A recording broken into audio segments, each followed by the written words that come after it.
Very good morning to you from Johannesburg. We're in Auckland Park, to be exact. Of course, this is Elvis President. I'm Evan Jensen, and Kendall Makamate is with us, as always, here on the Newsroom show. Don't forget, between 9 and 12, we're live on YouTube, so you can watch us anywhere in the world. You can tweet us live as well, wherever you are, whatever you think. Of course, our focus today, Elvis, is on U.S. President-elect Donald Trump and reports that there's been a big increase in hate crimes in America since his election victory. And that's the question of the day, isn't it? That's the question of the day that we're posing to you, Ade. It's on your screen right now. Are you surprised by the surge in hate crimes in the U.S. since the election of Donald Trump as the president there? I'd like to find out from you, because there's a number of people that are saying that, you know, people are coming out of the closet, those more brazen, to show hate and hate crime against others, which is different from them. Muslims, Mexicans, you name it, Latinos. Yeah. So that's the question. Let us know on the Twitter handle at SABC Newsroom, as well as on our Facebook. Yeah, there's been, of course, a lot of it. But what do you expect when you have a president-elect who mocks the disabled, who speaks out against women in the way that he does, migrants, immigrants, refugees? That's what we'll be stuck with today. So send us your tweets at SABC Newsroom. We'll put it up and we'll interact with it right here on the show. But there's a lot of other news to look at back home and abroad. We're running the poll as well. We're rerunning a poll today. I thought we weren't going to run it. Of course, Morocco. Now, Morocco have been out of the African Union for 32 years, Elvis, and we're asking, should they be allowed back into the AU? A little bit later, we'll speak to the AU in Addis Ababa about this, but what do you reckon? Now, we want to find out about the reasons why Morocco want to come back after 32 years. Isolation, really, over a very stupid thing. It happened many years ago, 32 years ago, when the Sahara, Western Sahara, was included into the AU, and that's why they sort of bailed out of the African Union. Now they want to come back, and we're asking you the question, should they be allowed to do that? There are also other views that say, oh, they never felt part of the African continent. It had much more of a kinship with Europe. Of course, it's just across the Strait of Gibraltar where the European continent connects with Africa and Morocco. That's our question of the day. Should Morocco be allowed back into the AU after 32 years? That is our question today. But there's a lot of other news. Let's go to Elvis for more.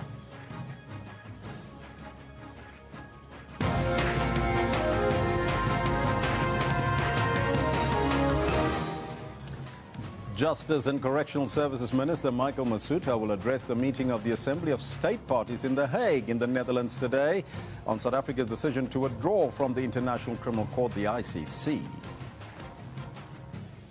The National Prosecuting Authority has declined to comment on President Jacob Zuma's letter to Sean Abrams requesting the reasons why the National Director of Public Prosecutions should not be suspended. And plans are under discussion to relocate the residents and build houses for those living along the Yixke River in Alexandra. As you can see, the river flowing there, people are living on the banks of the river. So they're going to be relocated. Those are your headlines, but before we get to the news, let's find out from Kendall Makamate what's happening on the sports front. Very good morning to you, Squire. Good news again. Yes, absolutely. If you're South African and you enjoy sports, you definitely feel like we're sitting in pound seats. Day two, we talk about South Africans in the media for all the right reasons. There we go. Nice one. Yeah, no, thank you very much to wait for Niekerk. Good morning to you. This is exactly why we're starting our bulletins, our sports headlines with this story right now. Final. It's a blessing, but I give the Lord all credit. I left everything on the track. I left everything in God's hands, and He pulled me through very strong today. South Africa's sprint sensation, 400-meter world record holder and Olympic champion, Wait for Niekerk, gets international recognition as the best male athlete of Rio 2016. It is Messi! Brilliant! Lionel Messi inspires his team to a crushing 3-0 victory over Colombia as Argentina battles to make it to Russia 2018.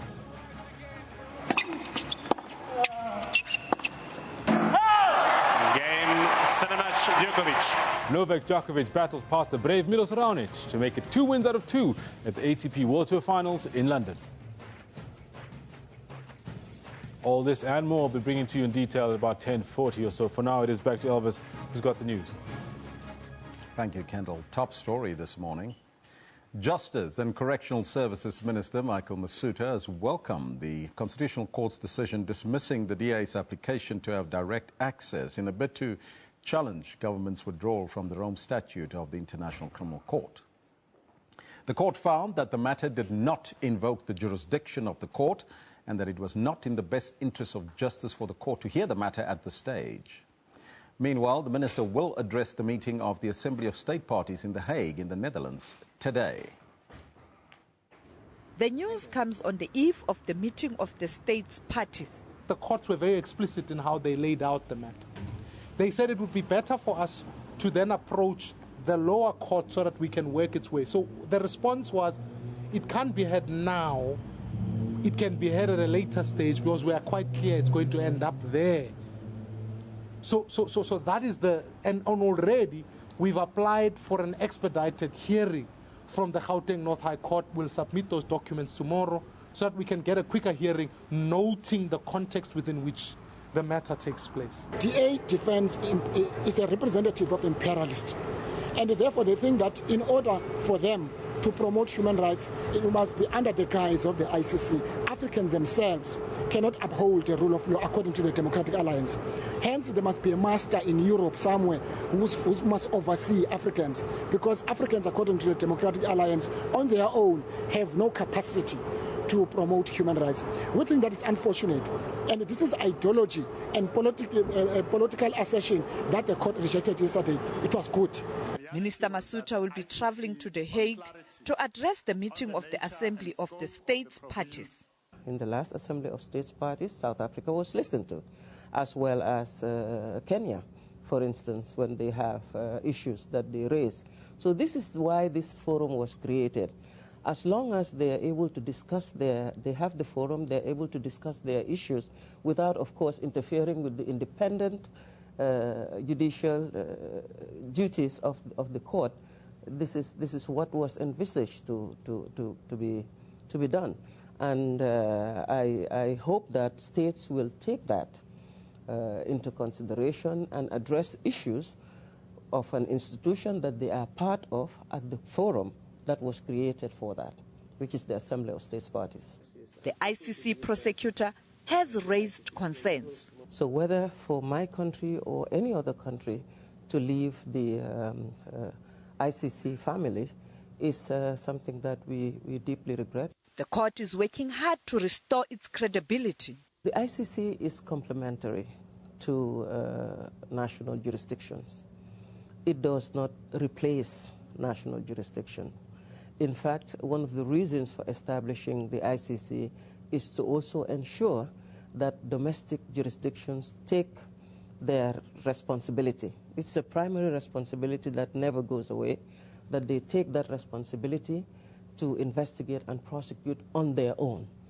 If they are doing it, the ICC will take a back seat. It does not come in. So this complementarity regime was specifically put in there to ensure that the ICC does not interfere where the national jurisdictions are investigating and prosecuting, where we have jurisdiction. All eyes will be on The Hague as South Africa makes its case known on reasons for withdrawal. Some African countries have also given notice to pull out of the Rome Statute. Sophie Mkwena, SABC News. The National Prosecuting Authority has declined to comment on President Jacob Zuma's letter to Shaun Abrahams, requesting reasons why the National Director of Public Prosecution should not be suspended.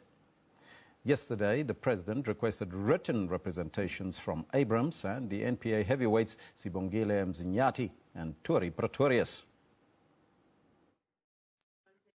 In a statement released on Tuesday afternoon, he made the same request to Sibongile Mzinyati, Director of Public Prosecutions, and Dr. Turi Pretorius, Acting Special Director of Public Prosecutions. This follows what many view as legal bungling over the so-called SARS case involving Finance Minister Pravin Gordhan. That this matter could easily have been clarified had there been proper engagement and cooperation between the Hawks and Mr. Magashula, Mr. Pillay and Minister Gordhan. It's due to this legal about turn that the President is demanding an explanation. Is that the President obviously doesn't have confidence in the three lawyers, but he has done this because there was this court application by the two organizations for him to suspend the 3 public prosecutors. So he thought it was fair that before he takes any decision about this, he gives them a chance to make their representations, about whether they should be suspended or not, and whether an inquiry should be held into their fitness to hold office. The SARS saga continues to dog the NPA. Mbali Sibanyoni, SABC News, Johannesburg. Democratic Alliance leader Mmusi Maimane says the party will ensure that President Jacob Zuma is held accountable for what he calls criminal acts. Maimane laid criminal charges against the president for his alleged role in state capture. The African National Congress has labelled the DA's decision as frivolous. Not holding back, the DA exploring all measures to ensure that President Jacob Zuma and those implicated in the state capture report are held to account. The party is expected to make a statement on what steps it believes should be taken against the president after his claims in Parliament that he had not been given a chance to respond to former public protector Thuli Madonsela's questions. Madonsela subsequently released a transcript of her interview with him. We will not rest until, in fact, Jacob Zuma accounts for what we believe are very strong criminal acts. These are acts of corruption which steal away from the livelihood of the people of our country. And ultimately, we believe action must be taken. Meanwhile, the ANC has weighed in, referring to the DA's course of action as an abuse of the judicial system. We think the DA's agenda to tarnish the good image of our judicial system. Obviously, judges at the moment are complaining too that they are being brought into to resolve political issues which can be dealt somewhere. Today's application, for example, the laying of charges against president, it is also a farce, it's a ballyhoo. It's nothing else but frivolous. The DA says it's going to do all it can to ensure that the recommendations of the report are adhered to. Nhlanhla Kgatlana, SABC News, Johannesburg. Government is planning to relocate and build houses for those living along the Yekske River in Alexandra here in Gauteng. Yesterday, President Jacob Zuma visited victims of last week's floods. He also visited the family of a toddler whose body is still missing after being swept away. This is what remains of the destruction caused by raging floods last week. It's here where the 3-year-old girl disappeared when she slipped from her father's arms. The search is still ongoing. The people living here are under constant danger when it rains heavily. Shetrick Chauke is battling to come to terms with his loss. Residents still in shock emerged as word of the president's visit spread. He told them about plans to solve the Yekske River problem once and for all. Government is saying this river, whenever there is a season or rainy season, from time to time, it causes a lot of harm. And therefore, there are long-term plans what to do with the river to control the flow of water in the future. This, we are going to work towards having all 3 spheres of government working on this project. It is an emergency project that will require for all of us to look for whatever we could find some money to put together by 3 spheres so that we could control the flow when it is flooded of this river. Almost every year, people are moved from the banks of the river and new ones resettle almost immediately, and they plead to them to work with the authorities. We will ask the cooperation of everyone when government is working on this one. That's what we're saying. Those affected are hoping for a permanent solution. One of them is sitting for her grade 12 exams. I would like to see the government maybe build houses for us somewhere else because it's not safe there. Government is working with NGOs like Gift of the Givers to provide relief. Mzondile Mbej, SABC News, Alexandra. EFF leader Julius Malema says he is echoing what the former president Nelson Mandela called for on the land issue. Malema was defending a call that he made in 2014 at an EFF elective conference in Bloemfontein, urging EFF supporters to occupy vacant and available land. He's also been advocating for the expropriation of land without compensation. Malima's utterances are the subject of a court case. He's accused of violating the 1956 Riotous Assemblies Act, but the EFF is challenging the validity of the act. The charges were laid by AfriForum. Undeterred, Malema is defiant. Echoing what Mandela and them echoed before us. And they passed that act in reaction to those people. They were trialing our leaders through the same act. The ANC uses the same act. But the ANC is not because they want to really deal with Julius Malema. They are trying to scare me off. They are trying to intimidate me. He says the land question needs to be addressed in line with the Constitution. We must expedite the process of land restitution within the law and the Constitution. The matter continue to be fiercely debated as pressure mounts to right the wrongs of the past. Well, there you have it. And of course, today our discussion point is on the Trump election. He is becoming the new U.S. president next year in January.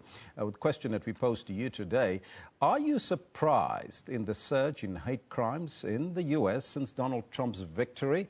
I want to know from you on the Twitter handle at SABC Newsroom as well as on the Facebook page. There's a number of incidents that came through from the U.S. Recently about increase hate crimes and acts of violence against minorities. Eben, this is the discussion that we're going to have today. We're going to focus on that and look at all the angles to that story. Yeah, we'll be speaking to a couple of stakeholders a little bit later about what we've seen after this sensational victory by Donald Trump, really, in the U.S. election and the rise in hate crimes. But it's not only hate crimes, obviously, that's the issue.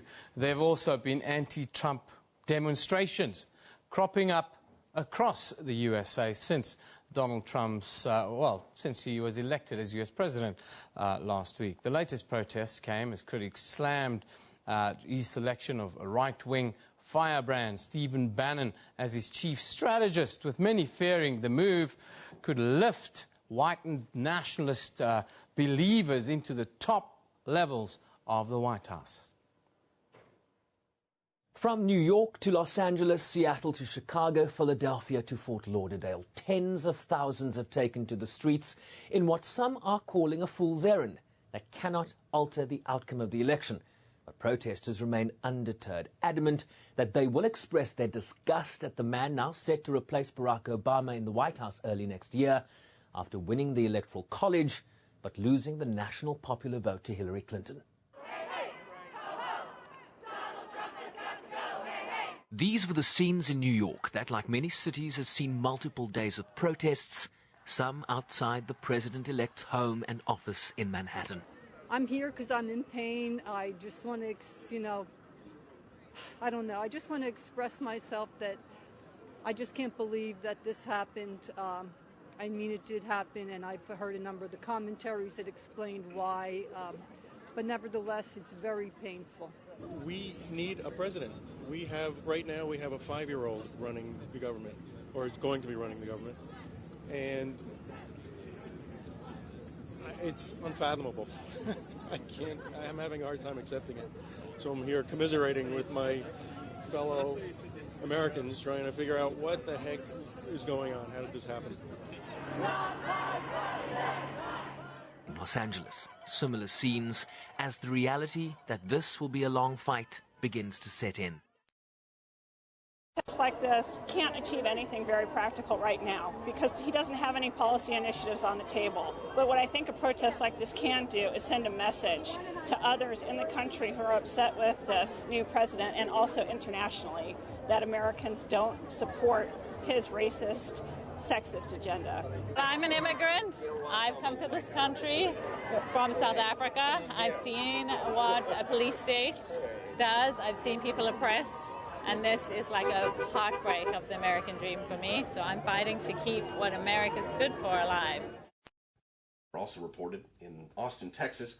This political journalist and commentator believes protests were inevitable after Trump's surprise victory.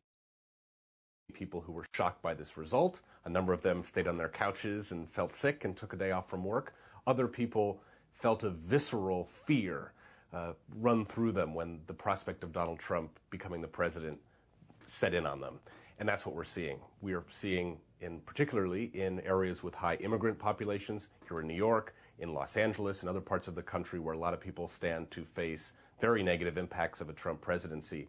That's where the anger is concentrated. Even President Obama was forced to weigh in. The people have spoken. Donald Trump will be the next president, the 45th president of the United States. And it will be up to him to set up a team that he thinks will serve him well and reflect his policies. And those who didn't vote for him have to recognize that that's how democracy works. That's how this system operates. The President's words, a petition for the electors to the Electoral College to choose Clinton over Trump when they vote for president on December 19th, has gained over 4 million signatures online. Possible, but highly impractical. Many states prohibit members of the Electoral College from being what we call faithless electors and switching who they're assigned to vote for. So I believe in more than 30 states that would be illegal and impossible. Where it is possible, where electors could decide, yes, the voters in my state told me to elect Donald Trump, but I'm actually going to break from that and vote for Hillary Clinton, I think it would upend the system and create much more disorder than even a Trump presidency might entail. Democracy in action, whether they like it or not.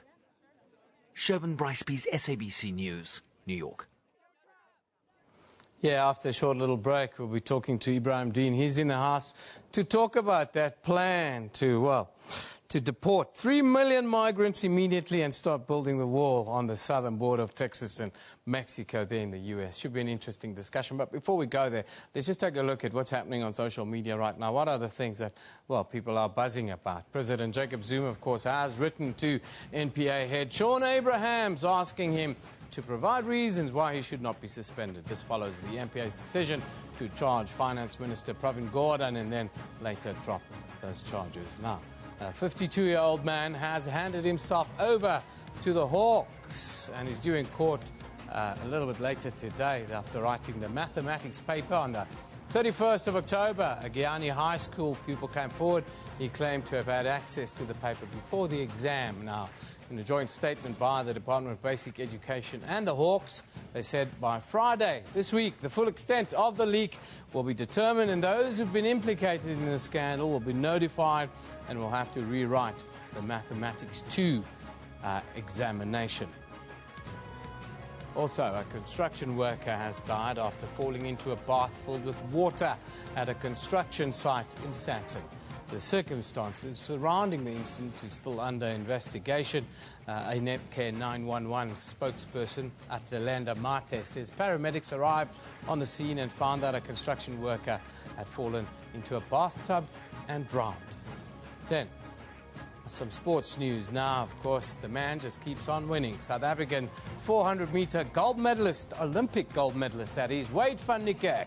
He received another global award yesterday for his performances at the Rio Olympics. Also, in cricket, Rod Marsh has resigned as Australia's chairman of selectors in the wake of the Test team's 2-0 series loss to South Africa. The former Test wicketkeeper had intended to step down in mid-2017, but announced he was vacating the role immediately. This is my own decision, he says, and no one within cricket has pressured me or even suggested that I should do this. He said that in a media statement. Finally, Twitter took the opportunity to thank the 44th American President Barack Hussein Obama using the hashtag Thank You, Obama. Twitter users delivered powerfully concise thank you messages to the current commander-in-chief. This tweet from the Voice of Reason says, thank you, Obama, for bringing charisma and a kind heart back to the White House. Your words and outlook of hope will live on forever. Now, back home here, DA leader Mmusi Maimane yesterday welcomed President Jacob Zuma's letter to Sean Abrahams and also called for parliamentary inquiry into the National Director of Public Prosecutions. Lots happening with this on Twitter. Let's have a look at what you are saying. Duduzane says, Sean Abrahams should only use Sahara computers if he doesn't want his computer to be hacked. Wow. Not captured says, a few weeks ago, Sean Abrams showed us a middle finger and he said he don't owe us an apology. These guys will pay for their sins one by one. That one, if I'm not captured. Homotso says, Sean Abrams also has some questions to answer now. We are counting down, tough guy. Says that one from Provincial. Dumisani Lope says, the political leadership has even lost the basic things such as benefit of the doubt. All it does now is suspect. Within the context, Dumisani, of the Sean Abrams affairs, it's now become known. Now, let's take a look at our picture of the day. Of course, severe weather all around South Africa, but this one was the most outstanding picture that we could see about these, well, amazing weather. Amazing tornado. Let's go full screen. There you have a look at it. This was in Mpumalanga. Huge debris cloud lifting dust near Eskom's Grootvlei power station. South Africa today. That's the province of Mpumalanga. Yes, we're having a tornado every day, it seems. That's where the weather is heading. But can expect a little bit more of these kinds of weather phenomena over the weeks and months to come. Now, our comment of the day, this one comes from New Brian. And it says, Murray and Roberts have not answered, and already another fatality in Sandton with Trencon and Avenge. Construction sector needs scrutiny, according to New Brian. Interesting. Let's now take a look at what's happening in the courts here in South Africa. We'll start in the Western Cape. 4 men arrested for the illegal possession of abalone in Bonnievale in the Cape Winelands are expected to appear in the Robertson's Magistrates Court today. Then in Limpopo, a 52-year-old man will appear in the Giyani Magistrates Court after he was arrested in connection with leaking the mathematics question paper about 2 weeks ago. Finally, in Mpumalanga, 2 men will be in the Middelburg Magistrates Court after an online video emerged showing them pushing a man into a coffin and threatening to burn him alive, or burying alive for that matter. Much publicised racial incident here in South Africa. We'll keep you updated on all of those. First, we're going to take a break. When I come back, we'll talk Trump with Ibrahim Dean. Don't go away. Should be an interesting one.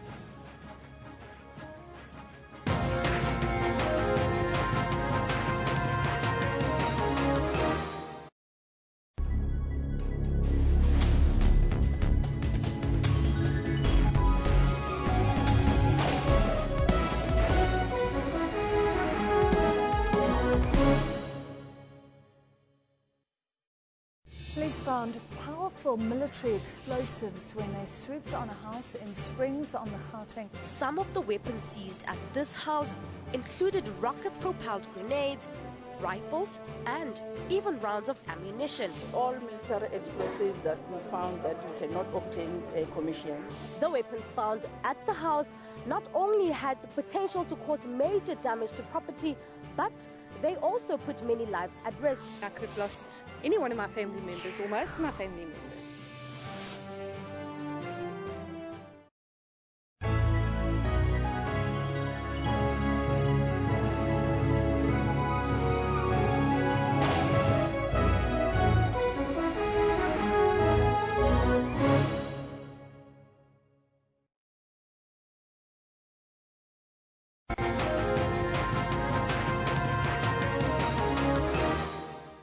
Welcome back at Newsroom on SABC News. Now, during the U.S. presidential elections, one of Donald Trump's plans was to deport 3 million migrants immediately and to build a wall along the Mexican border. Now that he's assumed the duties of office, we await to see whether he will act on that intention. Some feel that the idea will cost the American economy, while others feel that is not really a viable thing to execute. Another burning issue that requires the attention of the newly president-elect, of course, is the Middle East.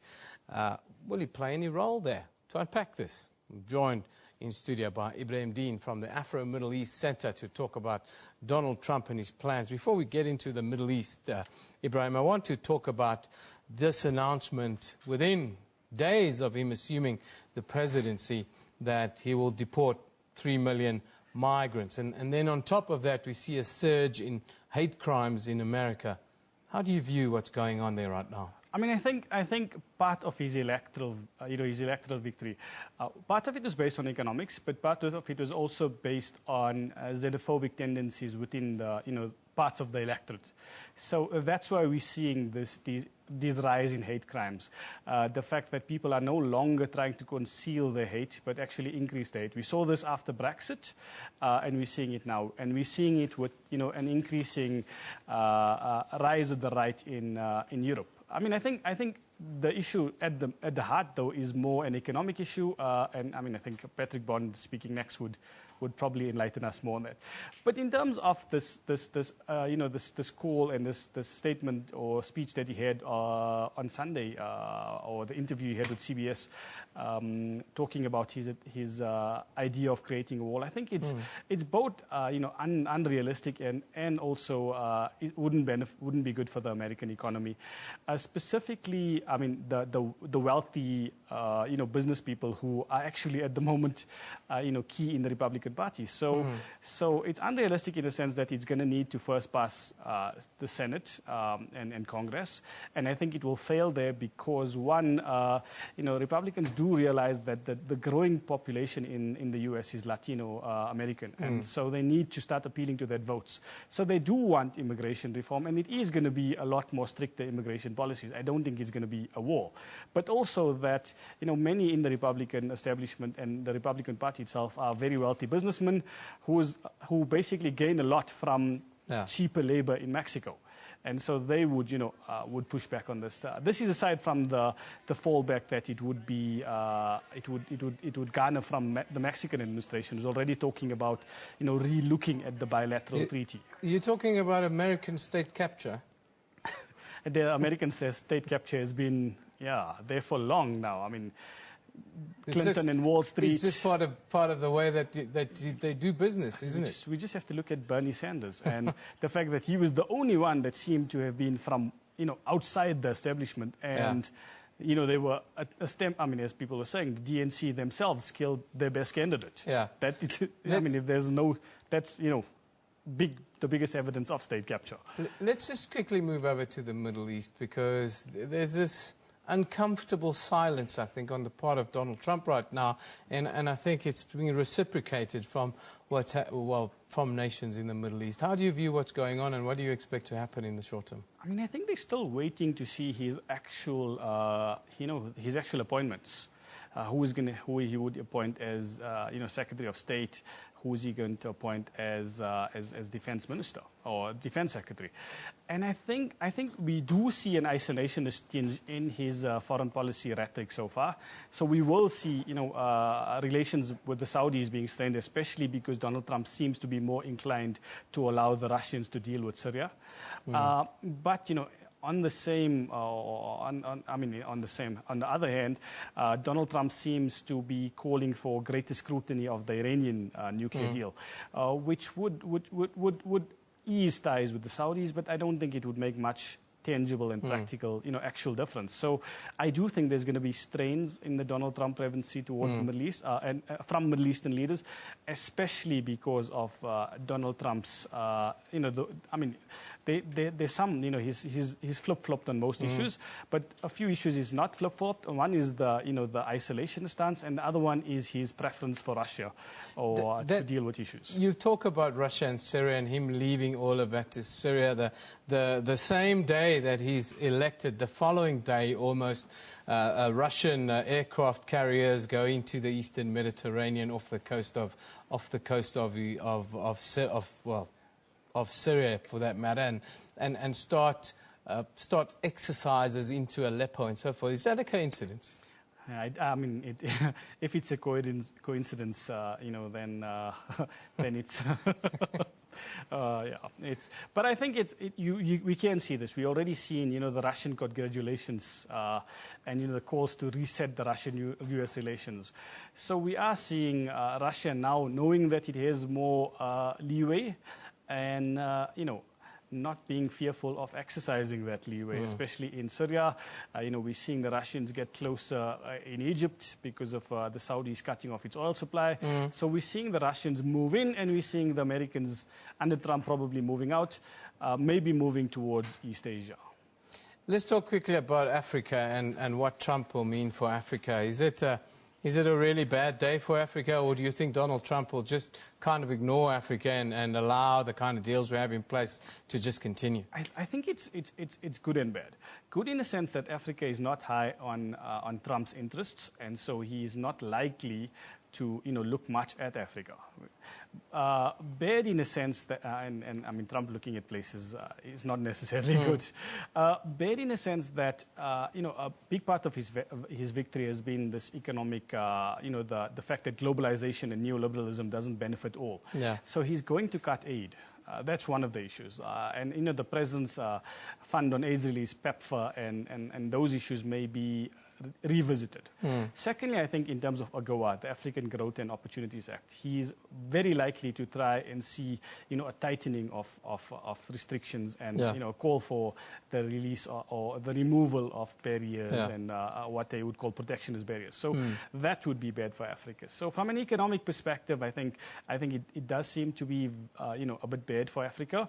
But politically, it's not going to make a huge difference because Africa hasn't formed much of Trump's campaign.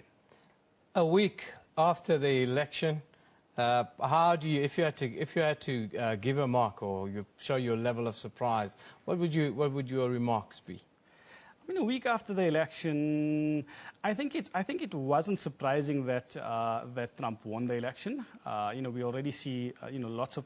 Despite all the scandals, Hillary's poll numbers were very low already. But I mean, the surprise has been the fact that, there's been Americans that's actually now protesting the election, and I hadn't seen that coming. Yeah, interesting. It's a very interesting thing that's happening right now.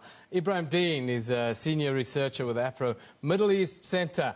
He joins us periodically to talk about the issues everyone else has difficulty talking about. Thanks for joining us once again, Ibrahim. Thanks for having me, Eben. Now, of course, we've asked you the question of, are you surprised of the surge in hate crimes that we've seen in America since Donald Trump's election victory? Elvis has, all your tweets that have been coming in with regards to this. Let's take a look at what the people have got to say about this. The first one here coming on your screen comes from Philip Lawrence that says, Newsroom, I'm not surprised with the increase in hate crimes in America. I think that Donald Trump will make things worse for the country. This one coming from Mohammed Ariel says, not at all. This was expected from Donald Trump, unfortunately. Hashtag Donald Trump. I.H. Nazo says, Newsroom, Trump uttered words of racism, hatred and divisive dirty mind with all those who supported him. So says I.H. Nazo. Francois von der Merwe says, I'm not surprised. Trump used hate speech in order to win. It's only logical that his supporters will start implementing it. And this one from Brandon says, I am not surprised too. Not all the Trump supporters are bigots, but the USA decided racism and bigotry wasn't a deal breaker. Unfortunate. This one from Brandon in Cape Town. These are some of the comments coming through. You can also do the same. Let us know what's on your mind on the Twitter handle at SABC Newsroom. That's the question that we pose to you. What do you make of the increase in hate crimes in America under Trump presidency? Let me know what's on your mind. Now let's take a look at the front pages of the newspapers from around the globe. And we're starting off in the United States. The USA Today reports that ethics watchdogs are calling on President-elect Donald Trump to abandon his plans to let his children run his real estate empire, and say he should move quickly to shift his assets into a strict blind trust to avoid conflict of interest that could imperil his administration's integrity. On to the United Kingdom now. The Guardian says that an aggressive tax avoidance scheme used by temp recruitment agencies is depriving the taxpayer of hundreds of millions of pounds a year. Well, how do you like that? And finally, in Israel, the Jerusalem Post reports that Kalanu and Bayat Yehudi butt heads over the outpost bill yesterday, leaving in the balance Wednesday's scheduled vote on the legislation that meant to save the Amona outpost from demolition and legalize more than 2,000 settler homes.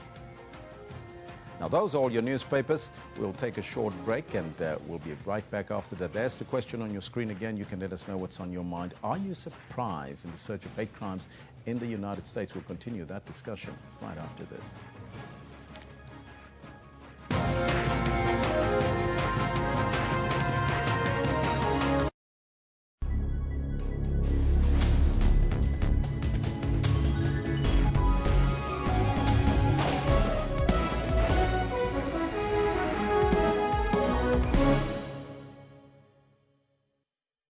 Macro is going big on festive season savings with high-tech deals like the new PS4 1TB slim console with Call of Duty and God of War 3, only 5,999, save 700 Rand. A Samsung 55-inch smart curved UHD LED TV for 14,999, save 3,000 Rand. And save 100 Rand on the new TomTom Touch Activity Tracker, now only 2,399. Share in these and other big festive savings for home, for business, for life. Macro, big on life.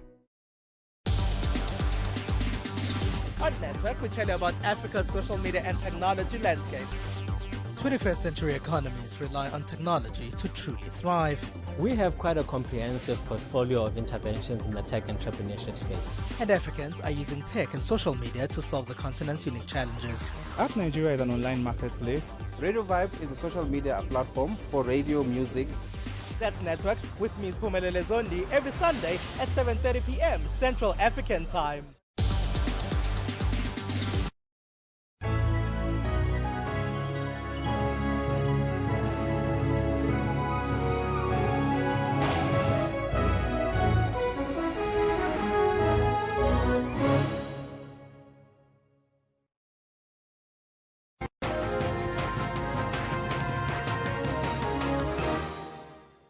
Now, for more on the U.S. protests caused by Donald Trump's election, our foreign editor, Sophie Mukwena, spoke to a few Americans who were protesting after Trump's victory. Let's take a look.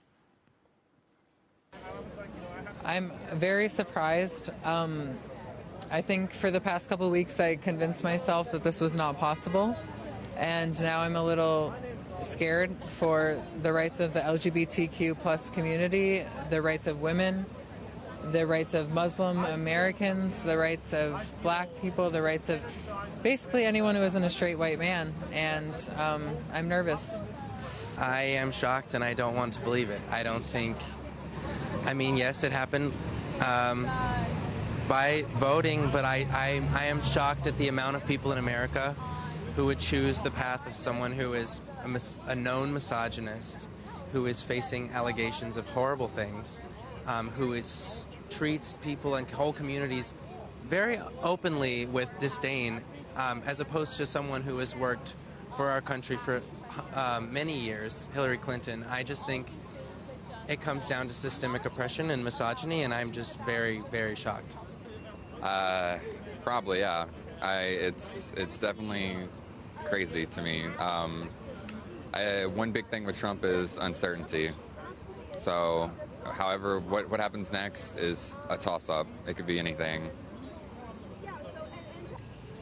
I'm devastated. This is terrible for the world, for everyone. I'm scared. I'm sad.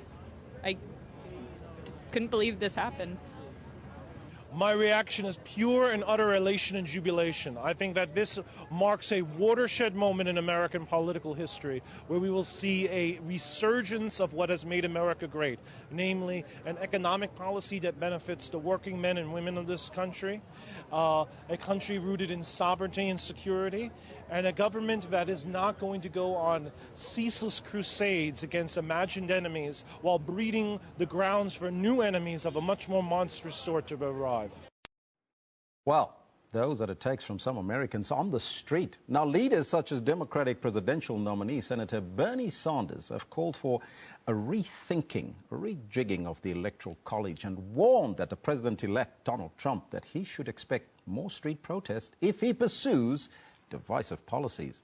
Now, for more on the U.S. electoral system, we're now joined by Professor Patrick Bond from the Wits School of Governance here in our studios to talk about the political economy of the U.S. elections. A very good morning to you, Professor, and welcome. Thanks, Al. It's great to be with you and the viewers. First and foremostly, tell us exactly how the U.S. electoral system works for people that don't know. Right. Well, it's 50 different elections. There are 50 states, and they have Electoral College, 579 electors, and they'll be meeting next month. But the main thing is that it doesn't matter if you've won a large majority in the popular vote, as did Hillary Clinton, maybe well over 1.5 million once all the votes. There's some slow votes that are being counted in California. She's won by a lot, more than Kennedy beat Nixon, more than Carter beat Ford. So she didn't win in the right states. And those that particularly swing states where just a few votes made a difference, and they're big states, so they held more electors. California and New York were the biggest. They went for Clinton. Texas went for Trump.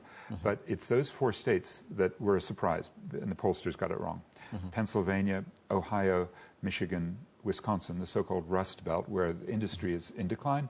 And you saw, like the last guy that was speaking, was reflecting the hope that the working people who don't have jobs or flipping hamburgers, bad service sector jobs, no health insurance, that they might win from Trump. I think they're going to be heartbroken right away. Why is that, Professor? Well, we've just seen the potential Trump nominee for Wall Street, for the Treasury Secretary, Finance Minister, is from Wall Street, Stephen Mnuchin. And he's already said that the main way that consumers get protected from big Wall Street banks who've been nailing them, it's a law called Dodd-Frank. He's going to repeal that. So just in a week, he's already signaled that he's forgotten where he got his critical support, and he's going back to the establishment, his mates in Wall Street. So he campaigned against Wall Street, talk left, walk right. Eben? Yeah, I'd like to come in here, Prof, because I know you're probably the foremost person to speak on the topic of Trump and climate change, and we've just had COP22 in Morocco. Is it a doomsday scenario for the world with regards to climate change under Trump? This is the critical 4-year period, Eben, and you're right to be a scaremonger. I am absolutely terrified because the kinds of progress that would be needed, much deeper than was achieved last year in Paris at the big climate summit, and that they're negotiating again right now, in Morocco COP22, it's all going to be wasted because Trump is walking away from that. He's very clear. We don't have any reason to doubt that. So what do you do? And interestingly, yesterday, Nicolas Sarkozy, the former French president, said there's only one solution, especially for countries in Africa that will be the most adversely affected, the Himalayan mountains, the Andes mountains, the small islands. It's to institute some kind of sanctions. Now, he said for Europe, the best thing would be a carbon tax against the United States. That makes some sense.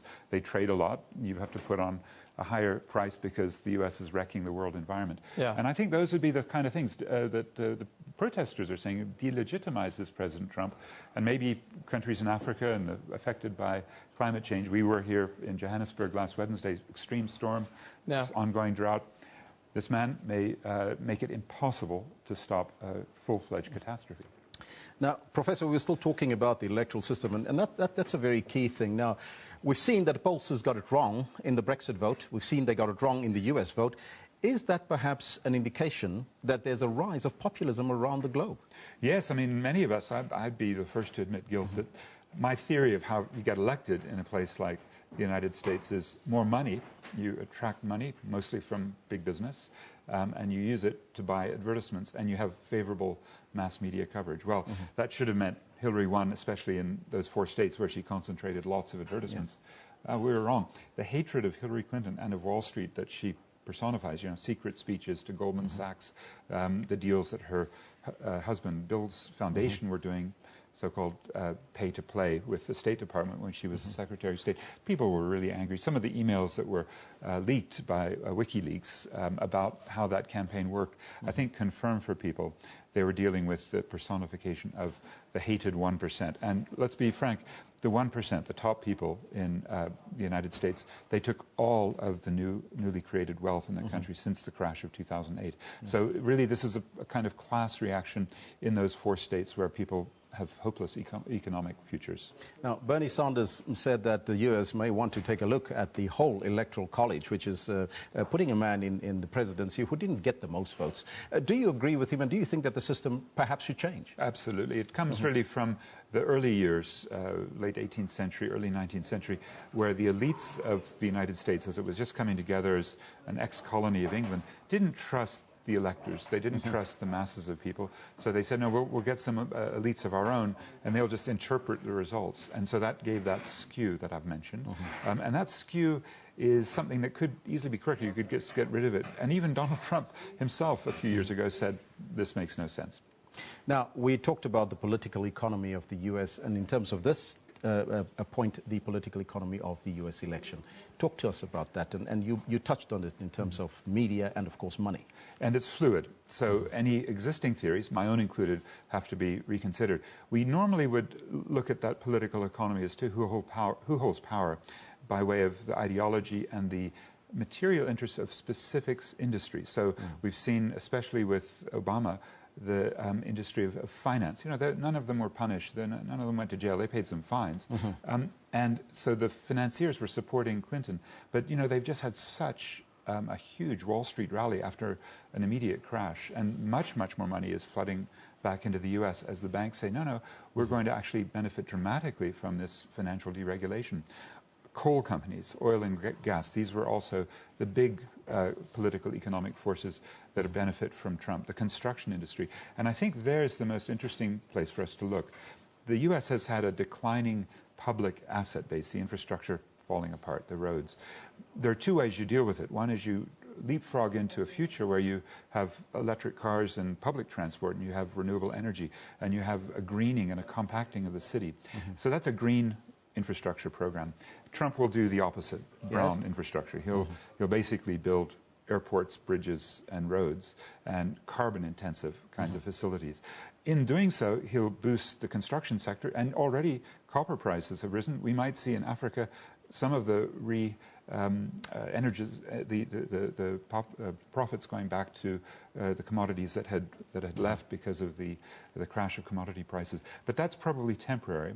And I don't think his model, the so-called PPP, some call it public-private pilfering, that's what we understand really goes on. That public-private partnership model probably isn't going to work in the U.S. because just the ability to squeeze big profits that these construction guys want isn't as easy there. In 15 seconds, what can we expect from a Trump presidency? We've already seen increase in hate crimes. That's right. So let's say that human rights violations will increase. I think South Africans who've had some sympathy for oppressed people who gave solidarity during the apartheid era may have a chance to return it. Secondly, climate change will get out of control because of the huge increase in fracking, in coal, in oil and gas exploration pipelines. And so that's something that the whole world will have to keep an eye on. And finally, economic chaos. We've seen that in the initial days. Stock markets up and down, but bubbling, right? And financial speculation seems now to be in train. How far can that go before a meltdown? We'll see. Professor, I thank you so much for your time and joining us here. That was Professor Patrick Bond from the Wits School of Governance. But I would like to get your thoughts on that.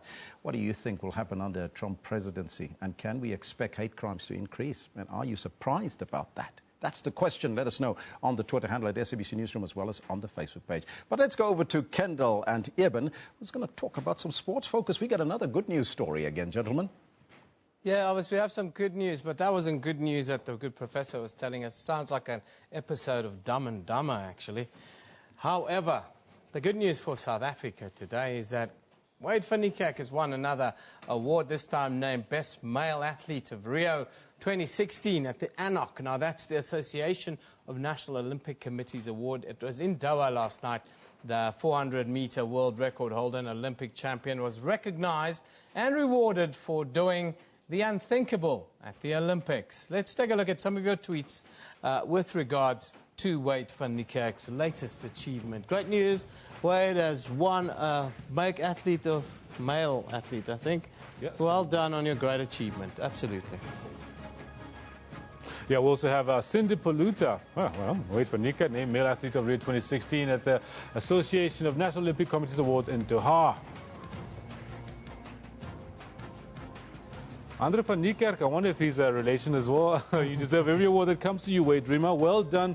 Super proud. Sounds like somebody in the family there. Yeah, keeps it in the family there. Word of honor form says, congrats, Wade van Niekerk. I think that's the kind of feeling that most people have. There's the great man with yet another award, the ANOC award in his hand there. Wade Dreamer, you beauty, you've done South Africa fantastically proud. However, Kendall Makamate, do you think that this award, the one he's holding in his hand there, is that going to pave the way or open the way for the big one this year? 2nd of December in Monaco, IWF World Athlete of the Year for 2016, I believe so. This is 205 National Olympic Committees saying they think what Wade van Niekerk did at Rio 2016 is the standout male performance by an athlete there. So, yes, it definitely does. And we certainly hope that it's just a little warm-up, a little teaser to the great moment when this man, who obliterated a 17-year-old record, a standing 17-year-old record to win gold at the Olympics this year, is the one that takes the IWF World Athlete of the Year. When we look at these pictures, people don't realize that in the field that he beat to some of the greatest 400 meters of all time, the Sean Merritt, the like, of all time. So this performance is just absolutely... Yeah, no, absolutely. Like he was the standing world champion, and he became the Olympic champion and broke the world record in the process from lane 8. People need to remember all of this. From lane 8. There's Sam Ramsamy. Nice to see Sam Ramsamy, the great South African he is. There you have it. Wade van Niekerk, odds on to win World Athlete of the Year, male athlete, that is. And we hope that he does, because he really deserves it. Let's go over to Phil Hawkins now for a weather update.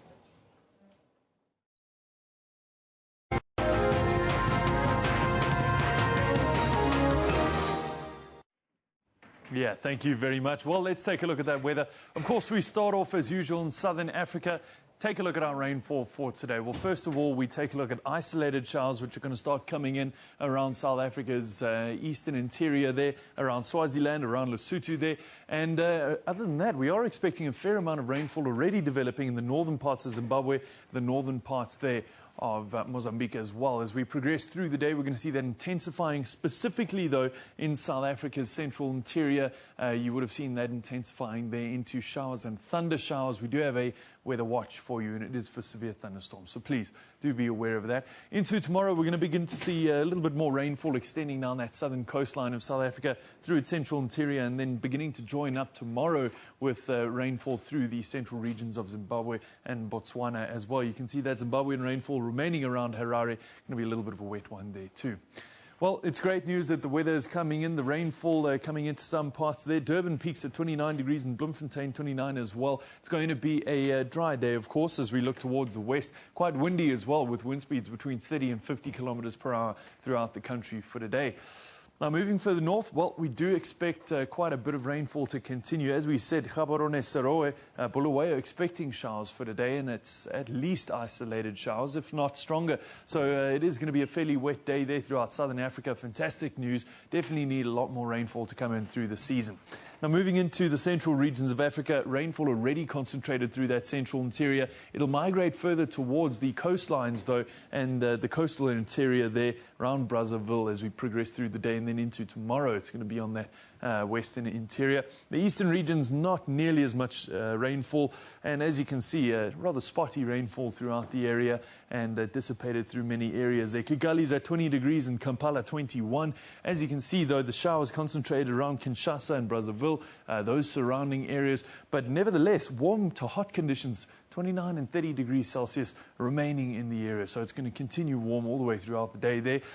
In terms of your rainfall in North Africa's northeastern regions, well, there is almost none whatsoever. We do see, however, lower pressure systems just over the northern parts there, which are causing cooler conditions as well as quite a lot of cloud cover. This is where we're going to leave your weather for now, but stay tuned. There's a lot more coming up.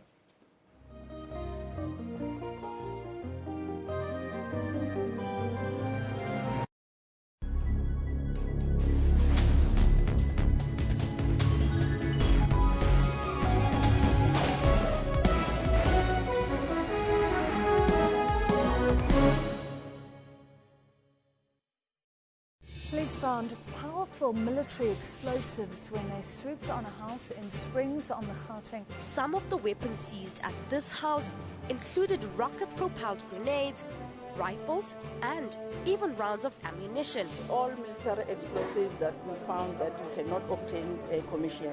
The weapons found at the house not only had the potential to cause major damage to property, but they also put many lives at risk. I could have lost any one of my family members, or most of my family members.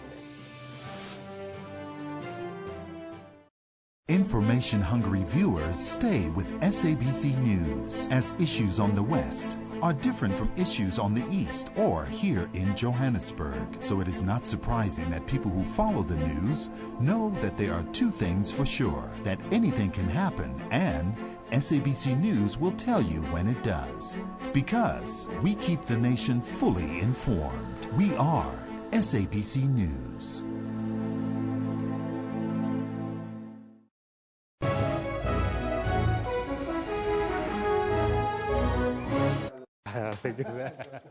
We have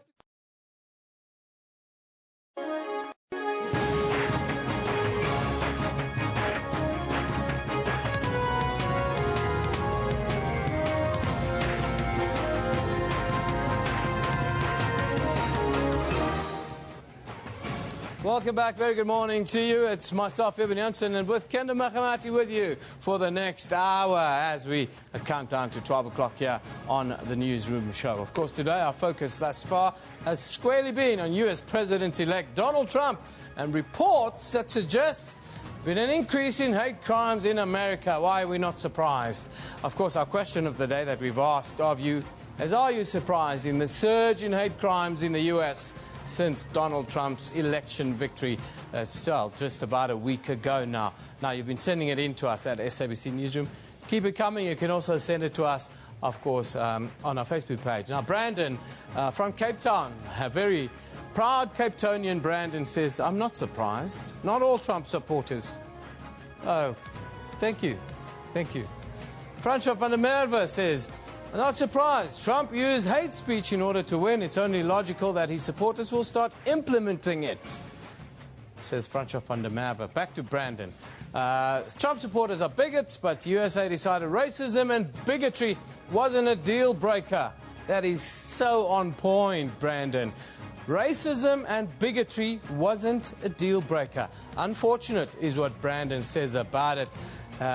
Yes, it's actually quite scary, some of the things that Donald Trump has done in recent times. Now, the gentleman behind me, a month before the election, well, he mocked a disabled reporter. I cannot believe that you can get elected on that ticket. That's simply not on. Also, of course, we're running a poll for you today on Morocco. Now, you know the country is seeking to rejoin the African Union after it left 32 years ago in protest at, the decision to accept Western Sahara as a member and an independent state. So we've been running this poll. We're sitting on 85 votes right now. Should Morocco be allowed back into the AU after 32 years? 32% say no. 68% say yes. So 2 out of 3 people think, yeah, let bygones be bygones. If they want to be African, allow them to be African once again. That's where we're at with the Newsroom show. Of course, let's now take a look at the headlines of today.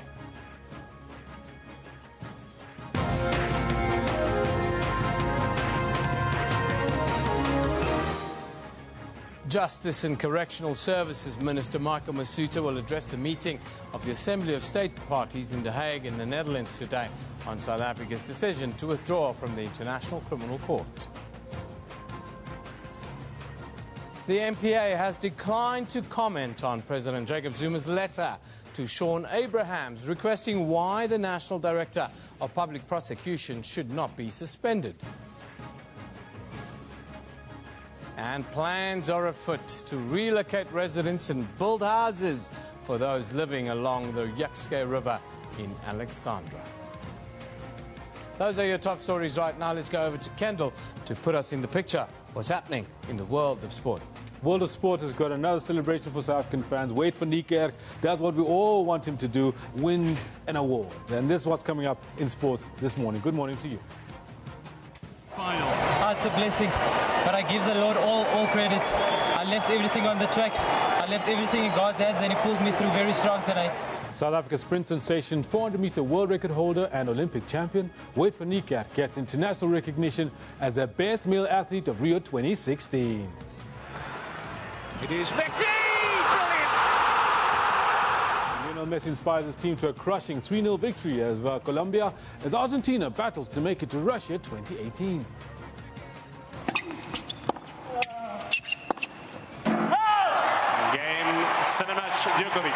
Novak Djokovic battles past the brave Milos Raonic to make it 2 wins out of 2 at the ATP World Tour Finals in London. All this I'll have for you in more detail at 10:40. Be sure to stick around, but for now, Ivan has got the news for you. Yeah, thank you very much, Kendall. Very good morning to you if you have just joined us here on the Newsroom show. Now, the top story at this hour on SABC News. Justice and Correctional Services Minister Michael Masuta has welcomed the Constitutional Court's decision dismissing the DA's application to have direct access in a bid to challenge government's withdrawal from the Rome Statute of the International Criminal Court. The court found that the matter did not invoke the jurisdiction of the court and that it was not in the best interests of justice for the court to hear the matter at this stage. Meanwhile, the minister will address the meeting of the Assembly of State Parties in The Hague in the Netherlands today. The news comes on the eve of the meeting of the states parties. The courts were very explicit in how they laid out the matter. They said it would be better for us to then approach the lower court so that we can work its way. So the response was, it can't be heard now. It can be heard at a later stage because we are quite clear it's going to end up there.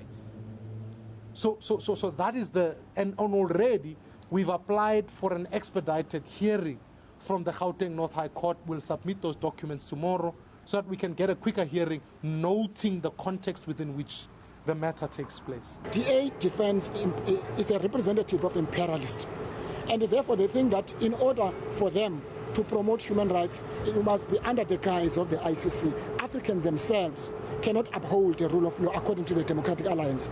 Hence, there must be a master in Europe somewhere who must oversee Africans, because Africans, according to the Democratic Alliance, on their own have no capacity to promote human rights. We think that is unfortunate, and this is ideology and political assertion that the court rejected yesterday. It was good. Minister Masuta will be travelling to The Hague to address the meeting of the Assembly of the States Parties. In the last Assembly of States Parties, South Africa was listened to, as well as Kenya, for instance, when they have issues that they raise. So this is why this forum was created. As long as they are able to discuss they have the forum, they're able to discuss their issues without, of course, interfering with the independent judicial duties of the court. This is what was envisaged to be done, and I hope that states will take that into consideration and address issues of an institution that they are part of at the forum that was created for that, which is the Assembly of States Parties.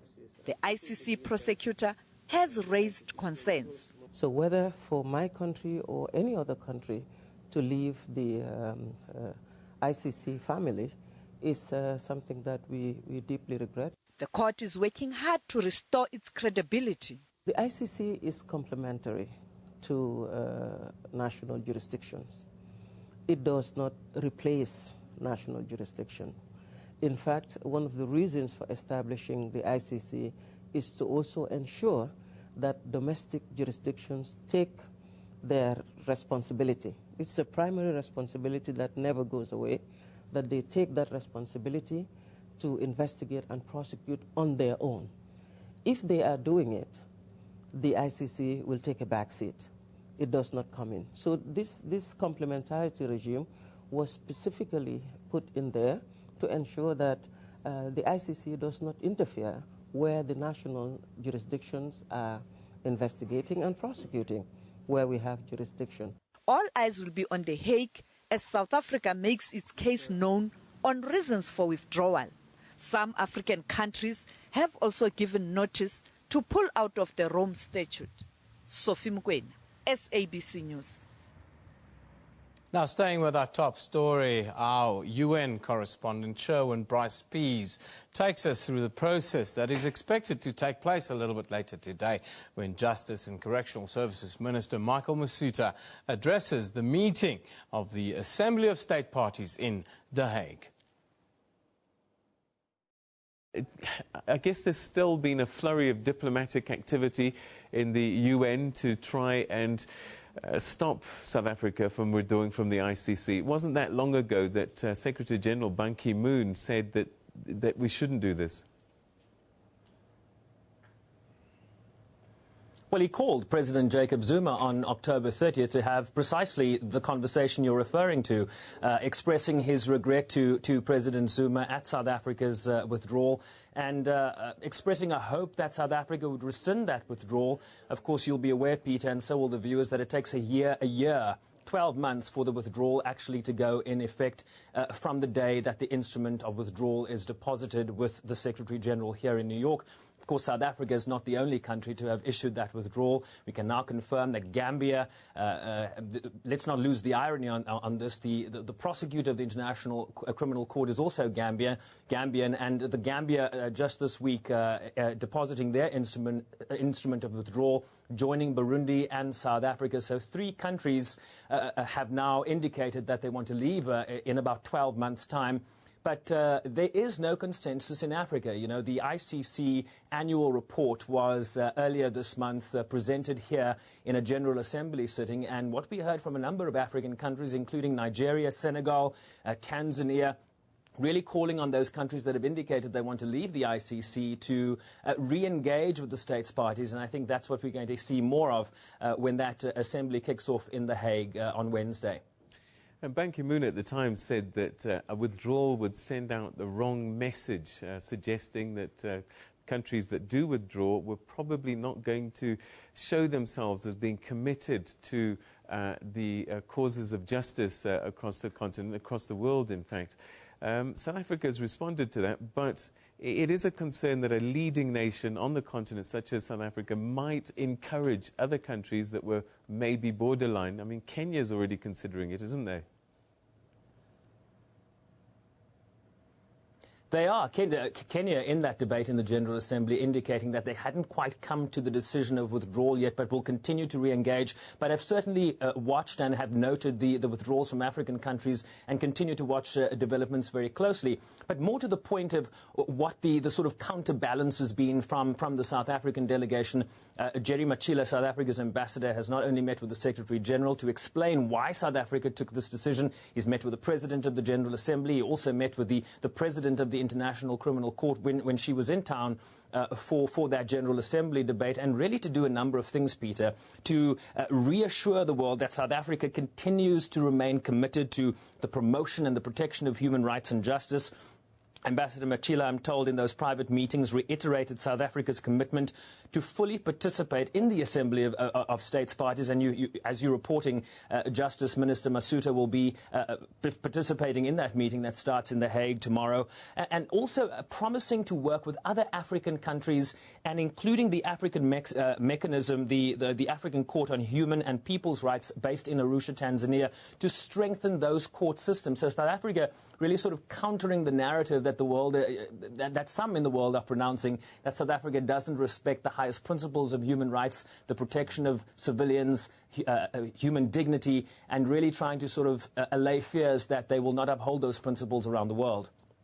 All right, so this whole process, if it does take off, is a 12-month process. And what we have to remember is that, and people are suggesting that South Africa's position really is in retaliation to the Bashir saga. The question now is the consequences that flow from us not arresting Bashir, those don't go away if the ICC continues. Well, this is what we will hear more of coming out of The Hague. I mean, essentially what South Africa's position has been is that their obligations under the Rome Statute were in conflict with certain domestic laws, including the Diplomatic Immunities and Privileges Act, and that speaks to the Bashir case, that they essentially were in conflict. They had an international legal obligation to arrest President Bashir, but they also had diplomatic, national diplomatic immunity laws that they would have been in conflict with had they arrested him. So this is the discussion that goes to the Assembly of States Parties in The Hague. How do we ensure that the two can work in tandem?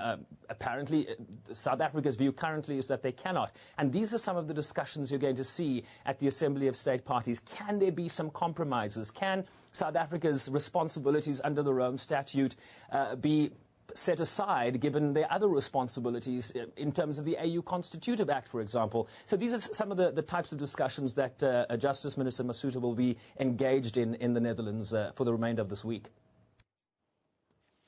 Now, I can tell you there's been some developments in one of our stories of the day. That's the case involving 2 men who pushed a man into a coffin and then threatened to burn them alive. It's been postponed.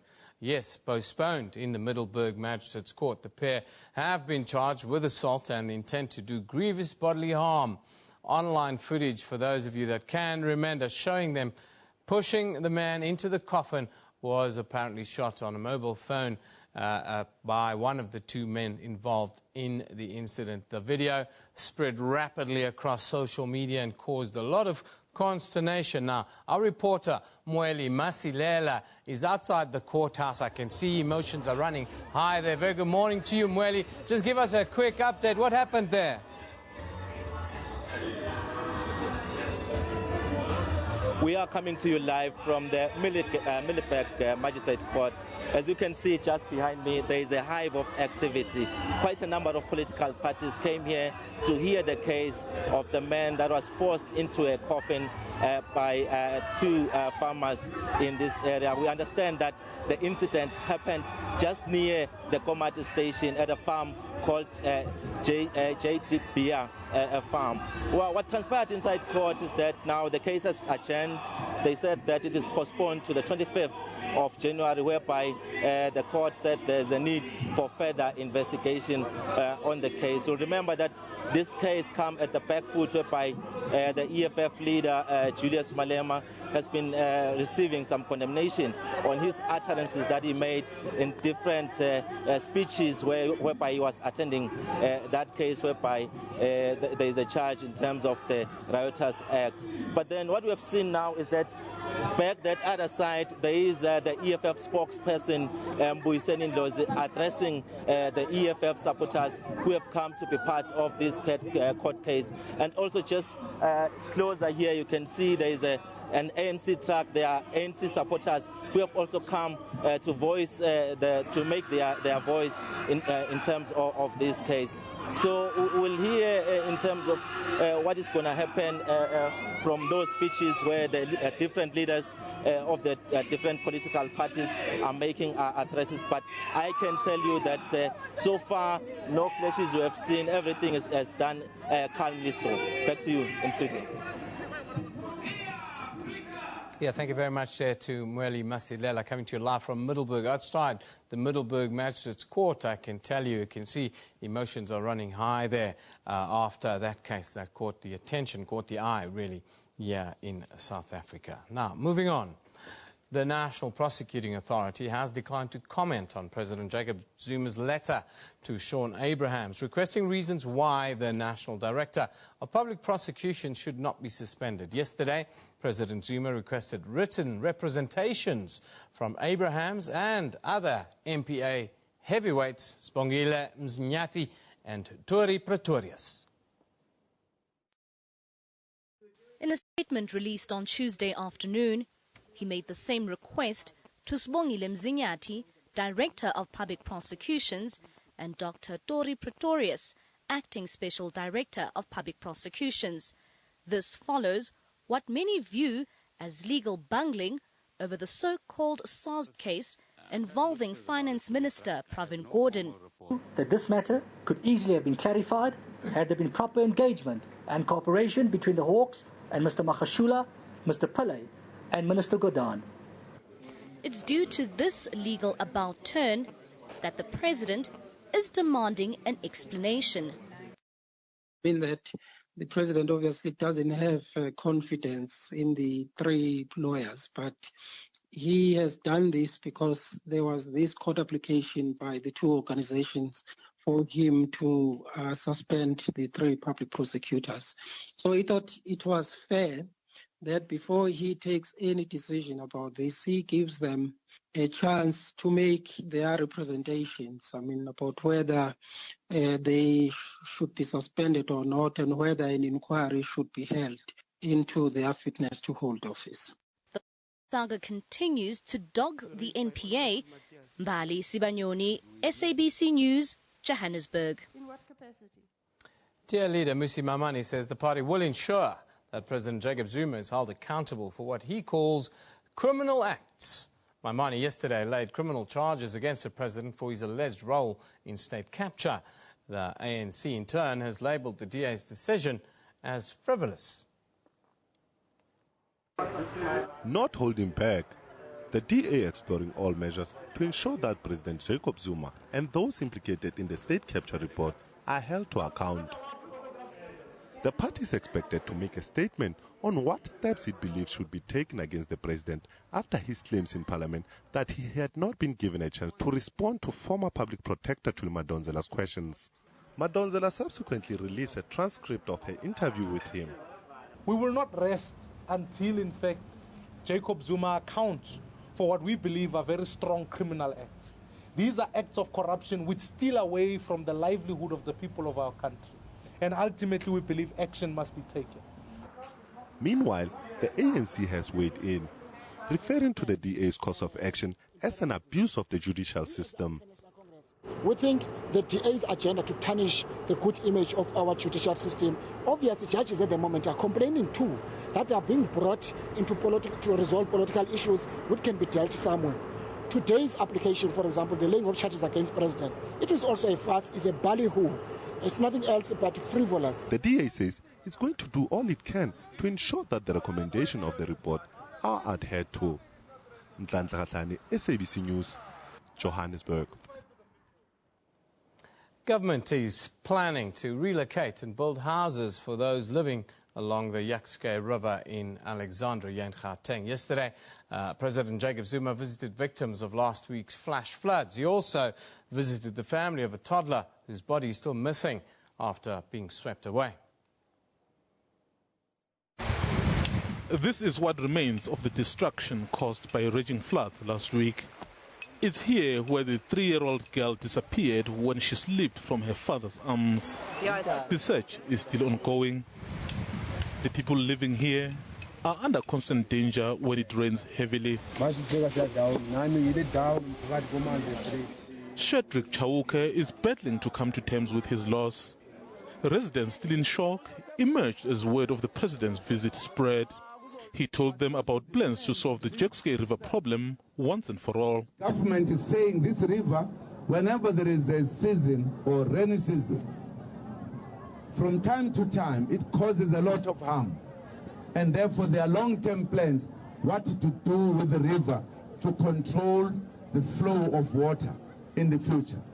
This, we are going to work towards having all 3 spheres of government working on this project. It is an emergency project that will require for all of us to look for whatever we could find some money to put together by 3 spheres so that we could control the flow when it is flooded of this river. Almost every year, people are moved from the banks of the river and new ones resettle almost immediately. And they plead to them to work with the authorities. We will ask the cooperation of everyone when government is working on this one. That's what we were saying. Those affected are hoping for a permanent solution. One of them is sitting for her grade 12 exams. I would like to see the government maybe build houses for us somewhere else because it's not safe there. Government is working with NGOs like Gift of the Givers to provide relief.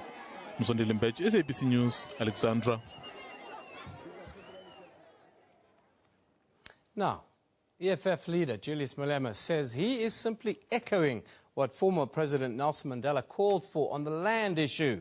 Malema was defending a call he made in 2014 at an EFF elective conference in Bloemfontein, urging EFF supporters to occupy vacant and available land. He's also been advocating for the expropriation of land without compensation. Malema's utterances are the subject of a court case. He's accused of violating the 1956 Riotous Assemblies Act, but the EFF is challenging the validity of the act. The charges were laid by AfriForum. Undeterred, Malema is defiant. What Mandela and them echoed before us, and they passed that act in reaction to those people. They were trialing our leaders through the same act. The ANC uses the same act. But the ANC is not because they want to really deal with Julius Malema. They are trying to scare me off. They are trying to intimidate me. The land question needs to be addressed in line with the Constitution. The process of land registration within the law and the Constitution will continue to be fiercely debated as pressure mounts to right the wrongs of the past. The committee on the SABC will today serve out 30 witnesses with formal notices to give evidence. They include Communications Minister Faith Mutambi. The committee had its first meeting yesterday where it elected Vincent Smith as chairperson. The ad hoc committee on the SABC board inquiry chose ANC MP Vincent Smith as its chair. Dominating the discussion, however, the safety of witnesses, specifically journalists who have reportedly been harassed and attacked recently. This is done deliberately to defocus and to intimidate people who must come before this committee. I have already requested from the Acting National Police Commissioner that protection be provided to the SABC aides. I got feedback the matter is under consideration. The chairperson can then engage, I think, through the office of the Speaker for us to provide for us to request any witness protection for any witnesses that request it. A list of around 30 witnesses have been identified. No one, however, will be forced to give evidence to the committee. And there may even be the option of giving evidence in camera. Witnesses will also be allowed to have their legal representatives present. It's really about ensuring that Parliament takes its rightful place as an equal but autonomous arm of the state. And that at the end of this process, at least the credibility of Parliament is restored to the extent that we in this committee have contributed. We expect everybody else to contribute. Letters will be sent to the SABC requesting all the necessary documentation. Smith has proposed that the committee conclude its work by the 15th of February. To attain this, MPs will have to endure late committee meetings as well as sittings on weekends and during the recess period. Abra Babia, SABC News, Parliament. Staying at Parliament, the Constitutional Court ruling over the Nkandla presidential upgrades dominated a debate on holding the executive accountable in Parliament yesterday. The DA sponsored the motion on the debate, arguing that Parliament was failing in its duties. Opposition parties are united, telling the ANC that it turns a blind eye on holding the president and his executive accountable. The opposition parties cite the Nkandla saga as just one example where Parliament failed in its oversight job. On some days, it's actually difficult to determine who is accountable to who. And that's why Minister Mshlobo, for instance, felt nothing when his agency deployed a signal jammer in this House in some bizarre Orwellian attempt to somehow control the flow of thoughts, views and opinions of members of this House and the media. It's why Minister Niekerk felt no shame whatsoever when he tried to hoodwink this House into believing that a swimming pool was some elaborate firefighting mechanism. Parliament is where they come to defend the rising kleptocracy in their ranks. It is where they come to protect those who steal our people's resources. You have made everything you control simply toothless because you rule through your bellies. There is need to unpack the Nkandla Concord judgment. Up to now, we still have not had the opportunity to really look into that judgment and to analyze how it affects the functioning of this Parliament. More robust methods of shielding the executive from accounting can be seen when members of the ruling party act collectively as a voting bloc to obstruct any motion calling for executive accountability by the President. This was recently demonstrated when ANC majority absolved President from any responsibility in spite of overwhelming evidence suggesting otherwise on the Nkandla saga. Now, the fact of the matter is the credibility of Parliament has been lost in that process. And when the Constitutional Court made that ruling, it was the Chief Whip of the ANC who came along and said, we now accept, yes, we as Parliament, we were wrong. No, you were wrong. We were right. Because we said to you all along and you didn't listen. The ACDP views these allegations very seriously and calls for Minister Mshlobo to be suspended pending an investigation and for Mr. Guang to be found and arrested. We want to know how a minister responsible for state security and intelligence could have failed to know that his Chinese friend was involved in illegal rhino horn trafficking. We will have a situation where the decisions about the functions of Parliament are being taken elsewhere, in Luthuli House in this case. Our democratic institutions are now on intensive care. Unfortunately, our stomach, lack of will, and cowardice have reduced most honourable members in this Parliament to yes men and praise singers of the executive. But the ANC came out in defence of the institution.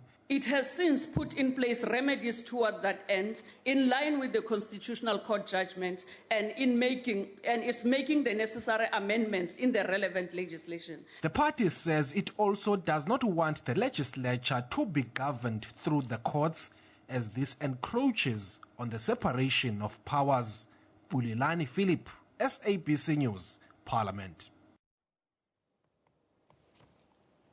Now, Deputy President Cyril Ramaphosa has called on citizens to ensure that those tasked with leading the nation uphold the highest of ethical standards. Ramaphosa was speaking at the expanded public works program in the capital, Pretoria. The aim of Public Works Program, set up in 2013, was to create 6 million jobs by 2019. But it's been stymied by allegations of corruption. Some councillors in provinces are allegedly colluding with corrupt public works officials. They establish corrupt cooperatives and appoint family members. We desire a South Africa of people who, as they interface with the state, will not see the state as a reservoir or a bank where they must go and steal public money.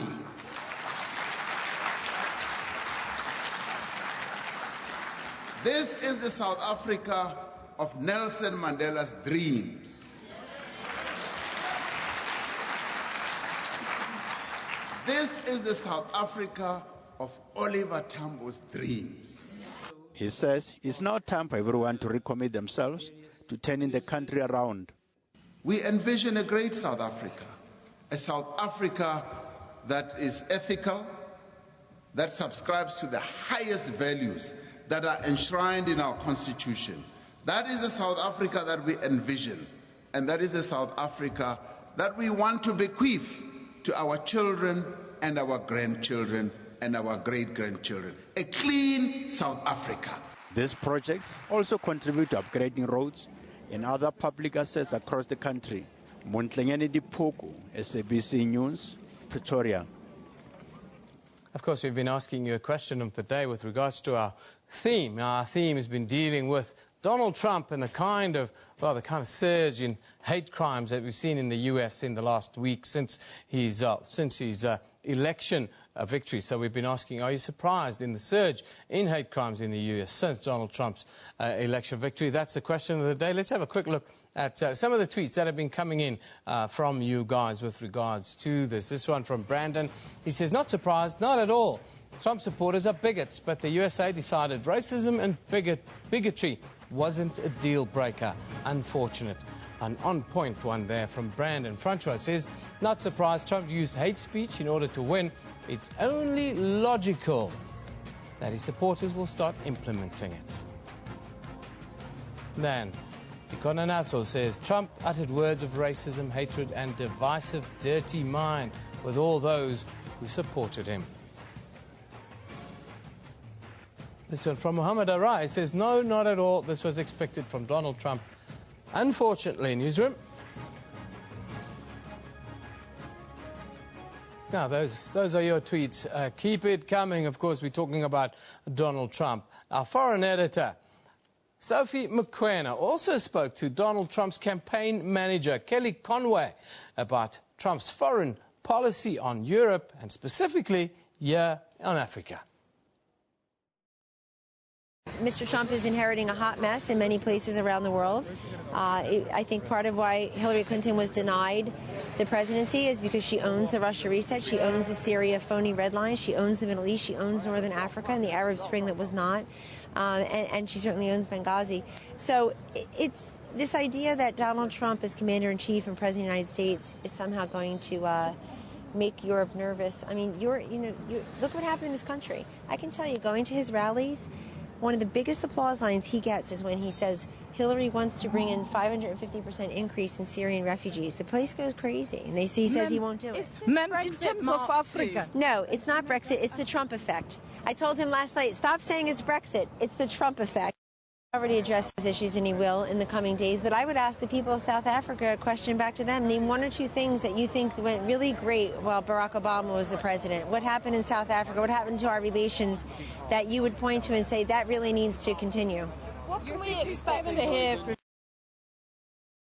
Now, the case involving two men who pushed a man into a coffin and threatened to burn him alive, as we reported earlier, has been postponed until January the 25th in the Middelburg Magistrates Court. The pair have been charged with assault and the intent to cause grievous bodily harm.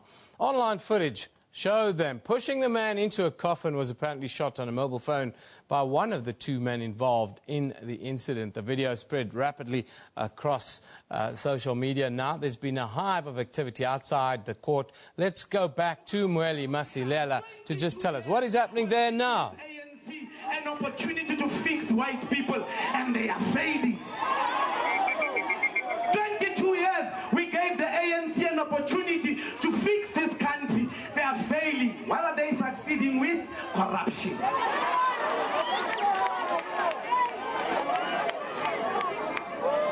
Comrades, you must never in your life agree to a situation of being treated like visitors in our country. We must not allow the type of indignity that we are being subjected to. We are tired. We are getting very impatient. We want to warn the white community in this country. If they care about South Africa, why didn't they come in their numbers to also protest against this act? All South Africans were invited that let us come and condemn this act. The question is, where is the FF Plus sponsored AfriForum? Where are they?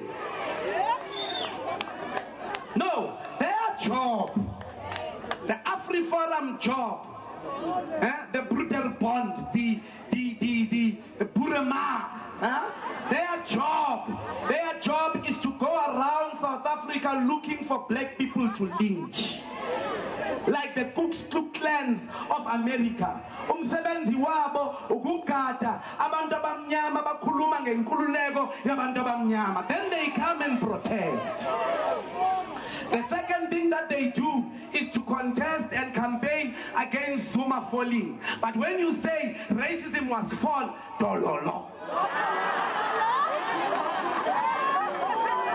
If we say Zuma must fall, white people will be many here.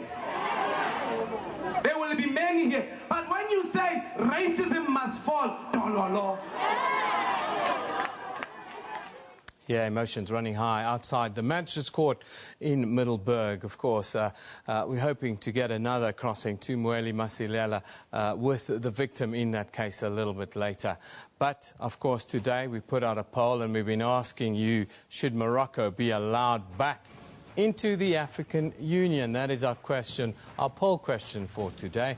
Now, 72% of you say yes, they should. 28% say no. That is a fair stab as to what is happening with Morocco's apparent olive branch to come back into the African Union. Now, for more on Morocco, possibly returning to the African Union, we're joined by Professor Isaac Homo, who's our Channel Africa correspondent. A very good morning to you, sir. Thank you for being with us once again. Morning. Thank you for having me. The King's speech that opened this or extended this olive branch, did it come as a complete surprise to you and the world? Well, people are laughing. It's a Trojan horse, basically. Morocco is in trouble, and they think they need the African Union to actually get past their problems of Western Sahara. So basically, they're taking it as if it's an olive branch. But the funny thing is that Morocco was never a member of the African Union.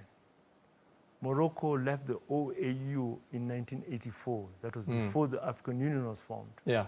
And that was when the OAU recognized Western Sahara as being a nation state. Morocco walked out.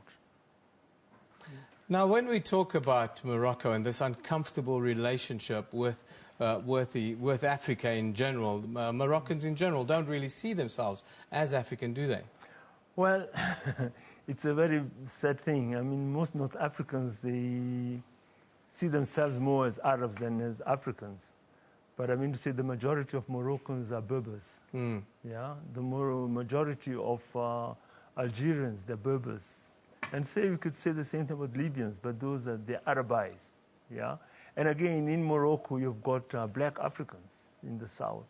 Yeah, you do have them. Yeah. They normally do not see themselves as Africans, even when Morocco left the Organization of African Unity.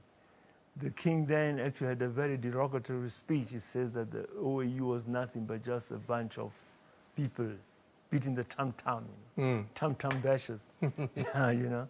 But now you mentioned a little bit earlier, Isaac, you touched on Morocco being in trouble with regards to Western Sahara. Of course, we know that they left back then because of let's call it the freedom of the Western Sahara. But exactly. In this case, what's the difficulty that you're referring to? You see, the issue of Western Sahara, I think, is the search which really starts. Western Sahara was a Spanish colony, to cut the story short. And when the Spaniards were leaving Spain with the agreement of Morocco, they just abandoned the country. Morocco and Mauritania moved in and claimed parts of it. And then the Sahrawis, who were then fighting the Spanish, started fighting against the Moroccans. In 1975, the King Hassan of Morocco then organized a million-man march, the Green March, where they just walked in and they took over the place. Yeah, and from there they moved in the military. So the Western Sahara, or Spanish Morocco at the time, is an occupied country. Now the OU was very clear saying that Western Sahara, it's an independent country. Morocco has got no claims to it. The Moroccans took their claims to the International Court of Justice, where they claimed ownership. The ruling of the International Court of Justice, it went against Morocco's claims, saying that although the tribes, they had a relationship with the Moroccan kingdom, they were never part of Morocco. But still Morocco hung on to the place. And unfortunately, they've been doing so with the help of some Security Council states. And that has been the thing until today. But at the end of the day, the Security Council, they had Baker, Senator Baker, who tried to bring the two sides together. And in the last agreement was this, that there's supposed to be a referendum amongst the Western Sahrawis, who are going to decide as to whether they want to be Moroccans or to be independent. Morocco agreed to that, but the implementation has been stopped by Morocco. Let's have a look at some of the tweets that people are sending in to us. Isaac, maybe you can interact with a little bit and kind of look at the sentiment that our viewers are sending in. This one from Banks, who says, when we ask, of course, the question on the poll is, should we allow Morocco back? They say they must first start to accept that they are Africans. And I think that's at the heart of the sentiment, if there's any sentiment against Morocco, isn't there? Yes, there's a sentiment against Morocco, but these are sentiments in the street.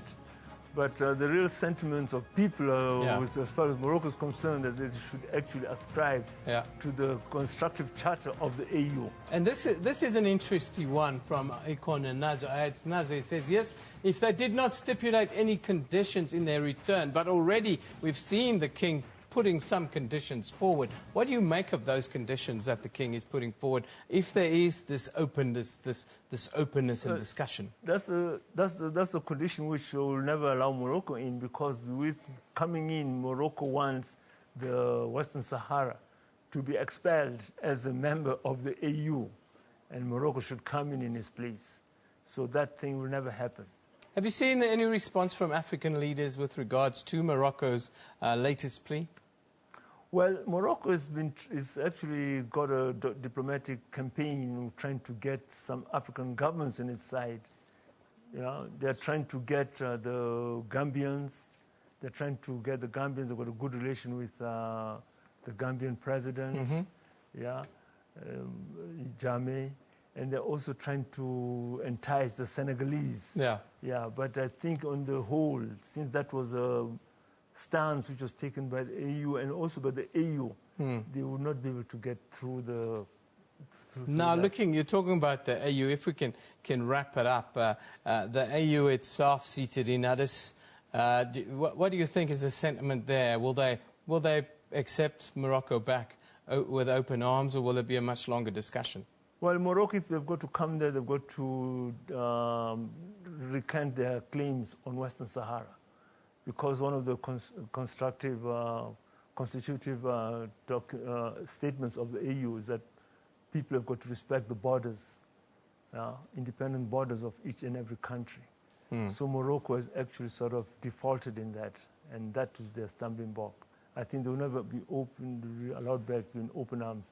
And they've been out since the AU was formed, and they're not being missed. In fact, it's Morocco that's missing the AU. Isaac, I thank you for joining us today. Of course, we're talking about Morocco, well, wanting to get back into the African Union. So we ran a poll and we've been asking you, should we accept Morocco back into the African Union? And that poll, well, it's about 70% in favor of Morocco coming back into the African Union. Professor Isaac Khomo is a Channel Africa correspondent, and he joins us periodically on issues related to the continent and all those stories that, well, it's very difficult to find any information on. Isaac will always bring us the details. Thank you once again for being with us. Thank you for having me, but I'm not a professor. Thank you. Time for us to take a short break. We'll be back after this with more sports.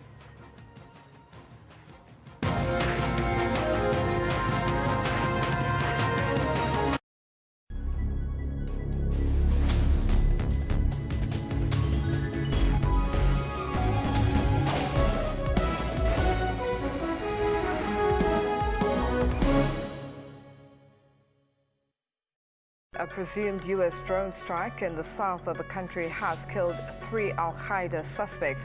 Death toll in Yemen's 18-month-old civil war now stands at about 10,000. People get killed or die and are actually buried before they're recorded. And we don't have a way of recording that, but we know the numbers are much higher. Water restrictions are to be imposed on villages in and around the Nkomazi municipality. Pumps can't pump the water because there's no water in a river. And if the water is coming back, then it's full of mud. Those who can pray and those who can do any miracle to make sure that we've got enough rain, give it a try.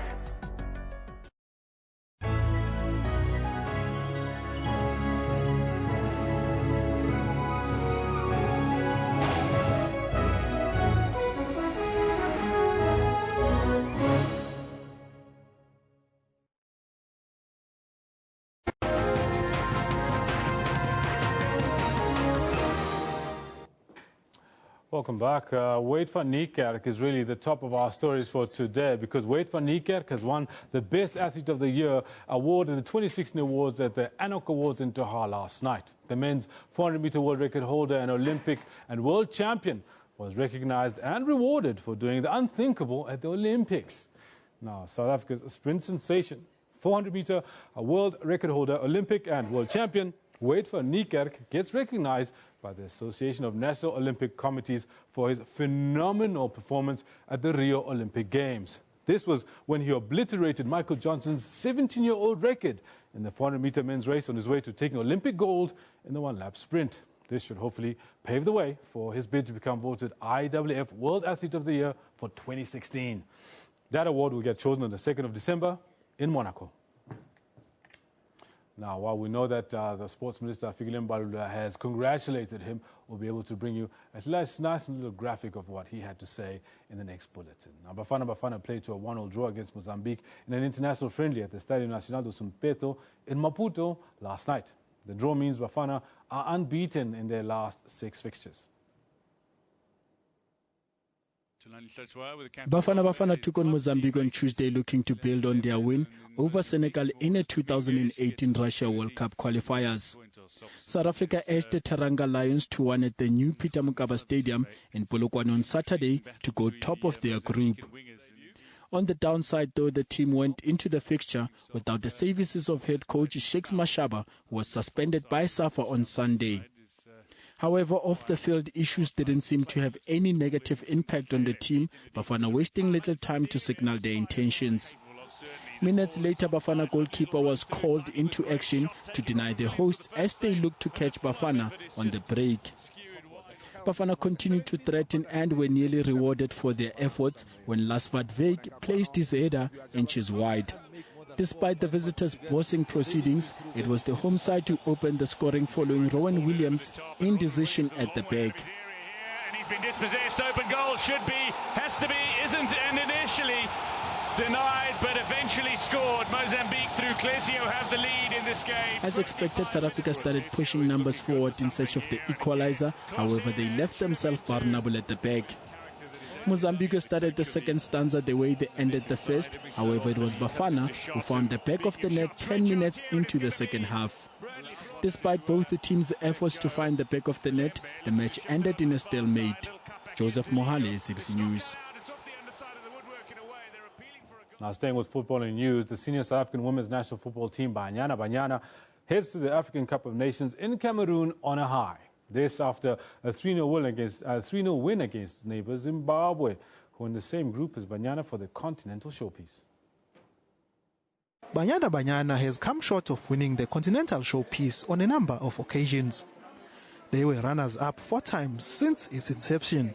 Interim coach Desiree Ellis, who as captain led Banyana to a second-place finish in 2000, hopes her charges can clear that final hurdle this time around in Yaoundé. We want to win it. There's no two ways about it. It might not pan out that way, but we take it each game as it comes. Concentrate on Zimbabwe first, then Cameroon, then Egypt, and then we take it from there. The new look Banyana comprises of a mixture of youth and experience. Amogelang Motau has come up through from the ranks of the junior national teams. She will be making her first appearance at a major tournament, and her only wish is to do her country proud. I think for me it's a dream come true because coming from the under 17 and under 20, this was the main objective for me, and I'm really grateful, and I feel like I need to be at my optimum so that I can make the people who believed in me and gave me this opportunity proud. As for some senior players, they remain wary of what to expect at the tournament. We know that it's going to be a tough group as well, especially with the host Cameroon being in our group. We know that they come out really strong against us, especially if they have a home crowd advantage. On Saturday, Banyana will take on Zimbabwe in their opening fixture. 3 days later, they face host Cameroon, followed by Egypt. Nkululeko Dlamini, SABC News, Kempton Park. Now, Brazil are comfortably at the summit of the CONMEBOL World Cup qualifying group after registering a 2-0 win away to Peru, their 6th win in a row in the campaign.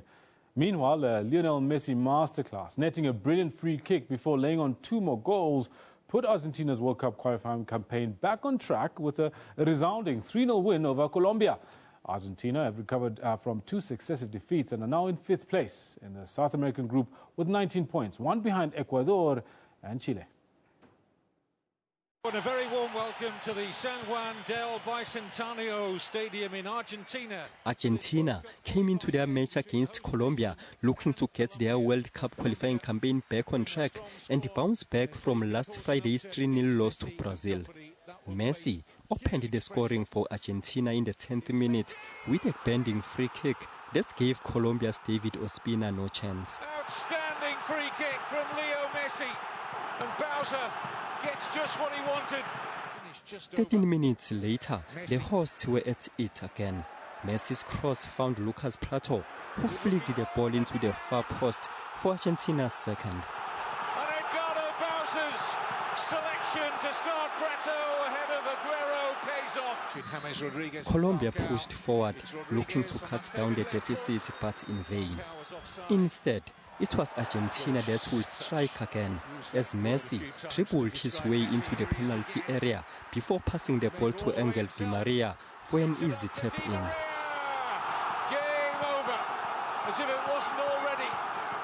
The win sees Argentina leapfrog Colombia in the group, and they are now fifth on the log, but still outside the qualification positions. Having thrashed rivals Argentina 3-0 last week, Brazil might have expected to make light work of Peru, but it wasn't to be, as they were frustrated for the opening 45 minutes.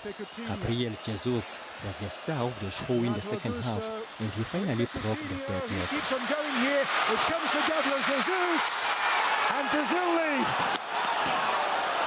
The Manchester City-bound striker, who has agreed to a move to the Etihad Stadium in January, set up Renato Augusto for Brazil's second goal. Renato Augusto makes it 2 for Brazil, and that is the points in Brazil's hands, safe and secure. Not since qualifying for the 1970 World Cup have Brazil won 6 South American qualifiers in a row, and they are at the top of the log with 27 points from 12 matches. Mduduzi Ndlovu, SABC News. Right, that's where we're going to have to leave it. Unfortunately, I can't pay you the tennis, where Djokovic did well against Milos Raonic. I'll be trying to put that into the next hour's bulletin. Be sure to stick around for it. We'll be back with more news, more analysis at the top of the hour, which is in just about 4 minutes' time. You're watching Newsroom.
Make sure to be where news is happening, both locally and globally. For the latest business news, stay with us. From South Africa to the world, we've got all your latest sporting news. Don't miss our weather updates every hour. Stay tuned to News Today, Monday to Friday, from 3 to 5:30 p.m. here on SABC News.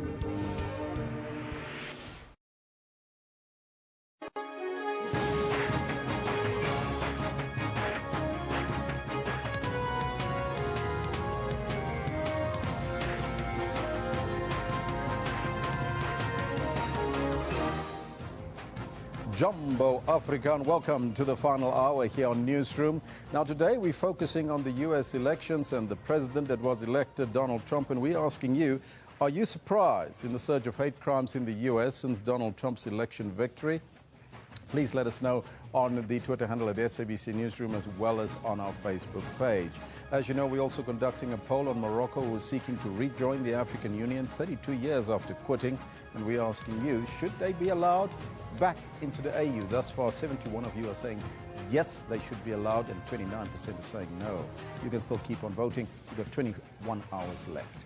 Right now, let's go to our top story this hour. The Auditor General, Kim Makwetu, will be realizing a critical report on how national and provincial government departments are spending their money in a few minutes from now. In fact, they already started. The AG will be looking into the audit performance of various departments for the past 2 years. Let's go there live. An interesting exercise for us in the audit office, because we had an opportunity to compare the outcomes for the 2015-16 year over a journey that we have been on for a number of years as the audit institution. And today we are going to be sharing the 3-year profile of the audit work that we've done as an audit office. And one of the slides that has been put up there is one that clearly indicates the work that has been done in government, both the departments as well as the public entities. Perhaps to kick off this discussion so that there is abundant clarity as to the areas that the audit is covering, as a reminder, we, when examining financial statements, often look at the fair presentation and absence of material misstatements in financial statements, which is the area that normally gives rise to qualified or unqualified opinions. And then the second point that we look at also is the extent to which the information that has been reported by departments and entities, to what extent can it be described as reliable and credible in order to give substance to what was done with the finances in terms of the technical disciplines of financial management. And the third component that we look at is compliance with key legislation governing financial matters. As we know, these are public funds, and all institutions that are entrusted with handling these funds and doing the programs that they had committed to have to sign up to certain requirements of legislation, among which are the area of supply chain, which historically has always been a vulnerability when it comes to compliance. So as we go through these audit outcomes and assessing where we are at in respect of all of the entities that we've audited, that is the context of the 3 areas that often give rise to what we refer to as clean audits in the public domain. But in technical speak, these will be outcomes that are reflecting unqualified financial statements with no significant findings on either reporting on performance or no significant findings with regards to compliance with legislation. So that's the underlying theme and the underlying foundation from which we are going to be sharing the outcomes today. So if I kick off, and we consistently use the same picture scheme that we have used over the years to indicate, among many things, which entities that have received what type of audit outcome. So as we speak, if you look at the 3-year profile, certainly we have noted an improvement in the number of clean audits that have been achieved, where we ended in 2013-2014 with 122 in total, which is a combined figure for all departments and entities. The current period reflects 31% of the entities having achieved clean audits, which is the growth from 122 to 152. So that is the progressive growth that we are referring to in our media release, where we say that much as it may be marginal in relation to the total number of entities that we audited and analyzed, which is 484 for the current period, but it is promising to see that there's a significant number of entities, if one looks at the 3-year window, that are starting to gain traction with regards to the area of clean audits.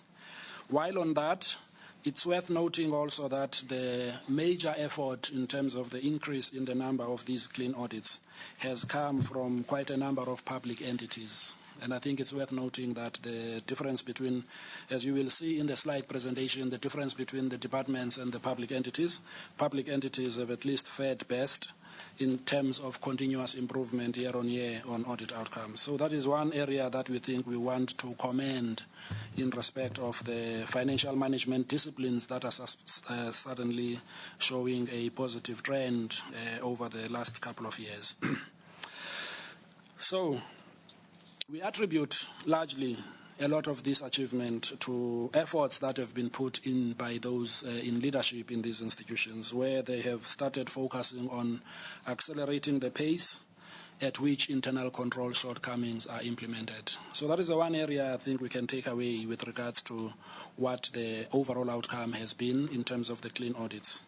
While on that, I think it's worth also examining the number of departments and entities that have not made any shift in respect of the improvement in audit outcomes. And we can see here the ones that are unqualified with findings. And I think it's also another area that we often pay attention to say that there is a significant number of effort that needs to go into helping the likes of your Department of Education, your Department of Health, as well as the infrastructure departments who are still stuck in the area of unqualified with findings. Quite a significant portion of the results, which is a total of about 43% in total, who, for various reasons, either because they lack the necessary disciplines to put in place controls to make sure that the likes of supply chain have been addressed and all of that.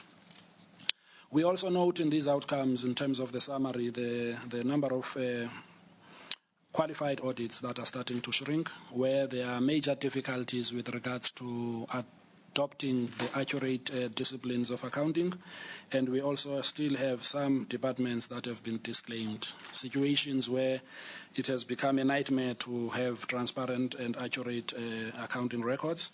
But notably also this year, there's been a growing number of entities that have not yet come forth in terms of reporting on their financial statements and being audited. And those I think we will speak to later on, the ones that were outstanding at the end of this review period. So that is the overall picture if one looks at the total combined effort for provinces as well as for departments. Now, if I just have a look at how provinces have fared, if you look at the slide on the top there, that is a slide that gives us kind of a highlight in terms of how have these audit outcomes been experienced in respect of the 9 provinces, because as we audit the national departments and their entities, we also do the same in assessing the extent to which there have been any major improvements in financial management across provinces, because that's where the bulk of the activity is lying as well, in terms of the activities of education, health, infrastructure departments, and many other activities that we have that have been allocated to provinces.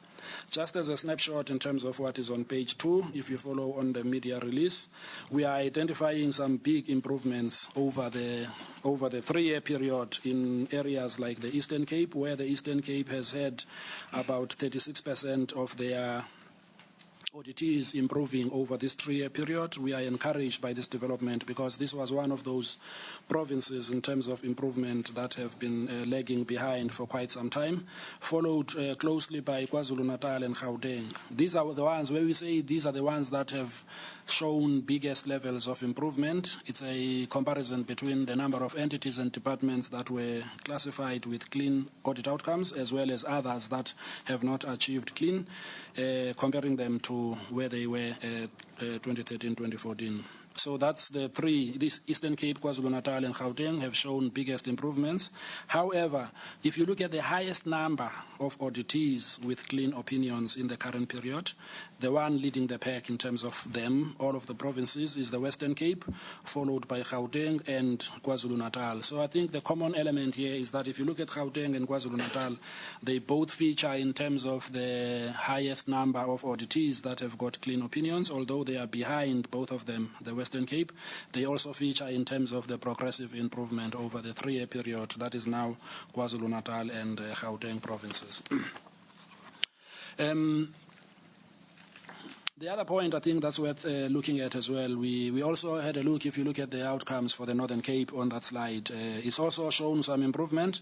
However, the Northern Cape has probably been one of those provinces that 2 years ago would have shown some significant improvement, and then the following year they regress, which means that there have been quite a number of issues in terms of the sustainability of these internal controls in a province like the Northern Cape. But I think it was good to note that in this province, one of the critical features of their improvement this year is that the Premier, the Legislature, as well as the Treasury functions, which are the transversal oversight departments, all three of these in the Northern Cape, as an example, have achieved a clean audit. We think that augurs well for continuing on the path of deepening the disciplines of internal control and good governance. So the Limpopo province, we also looked at an improvement over the past 3 years.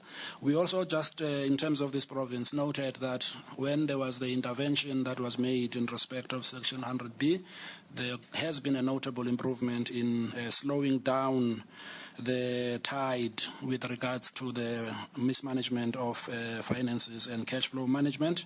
However, in looking at the disciplines that were put in place in 2015-2016 audit, we also are expressing a view that if urgent attention is not given to restoring these disciplines on the back of the intervention, we might find the province regressing over time.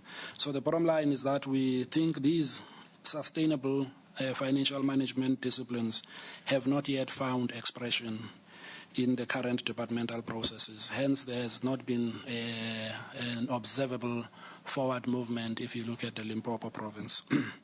The Free State and Mpumalanga provinces also have experienced some regression with regards to issues of implementing commitments that were made by leadership. And I think we've communicated through these audit outcomes that all of the time when we surface the audit reports, there are a number of commitments that get made at different levels to react to the recommendations that are made in the audit. And we have found a situation in both Mpumalanga and Free State that without the implementation of those commitments, these audit outcomes will continue to regress. We've also described, lastly, the Northwest province as one of those that have had erratic outcomes over time. Nothing significant in terms of making progress, but you can see on the slide there are still one province that still has some disclaimers in terms of audit outcomes, and we think that there has been a reversal in the processes of restoring good financial management, particularly in this particular province.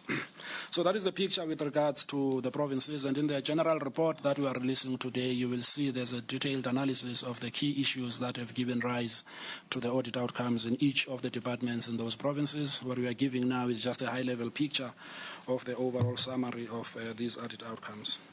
Looking closely at national audit departments, as on page 3 of this media release, we've also seen some improvement now in terms of the departments nationally as well as their entities.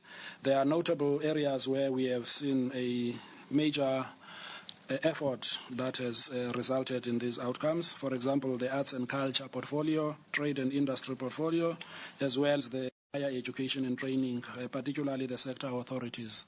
They have made significant strides in ensuring that they restore the disciplines of good financial management in their environments.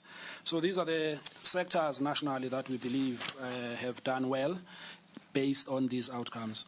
We also noted that within the arts and culture portfolio, the museums have struggled, and I think the major issue for the struggle of the museums has been the need for them to do the measurement of heritage assets. There are all manner of assets that have now been required to be measured and recorded and valued and put on a balance sheet.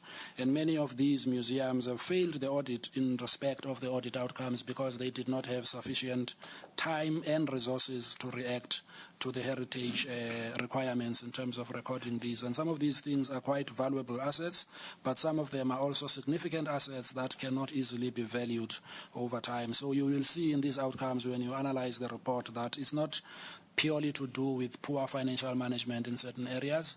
It also has to do with onerous responsibilities that come with adopting some of these new standards from a reporting point of view. And I think there will always be new standards anyway as we progress, because issues of transparency and good governance normally are flagged and highlighted in issues like those heritage assets, because if they are not measured and recorded in accounting records, sometimes we lose track of them, and when they disappear, we never know what we had at hand.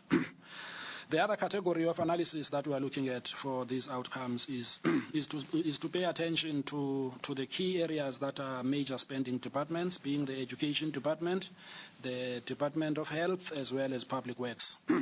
As we have said in previous audits, these are predominantly the portfolios that attract the bulk of the percentage expenditure in terms of the budget, and are the ones that are also implementing key programs that are important in terms of the medium-term strategic framework.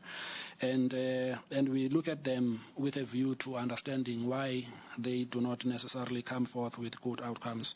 And one of the things that has been highlighted as we are discussing these audits with the relevant players, they have flagged a matter pertaining to the difficulties around the concurrent functions, for example, between departments. If you look at education, you'll find certain elements of the program are implemented at national level, while the province is responsible for a particular aspect of this whole thing. So when the auditors have to audit the entire value chain in the area as well as in health, we often find difficulty in getting to the bottom of some of the programs and all of that. It's a red flag that we have highlighted, which we think that is also contributing to these negative audit outcomes in education.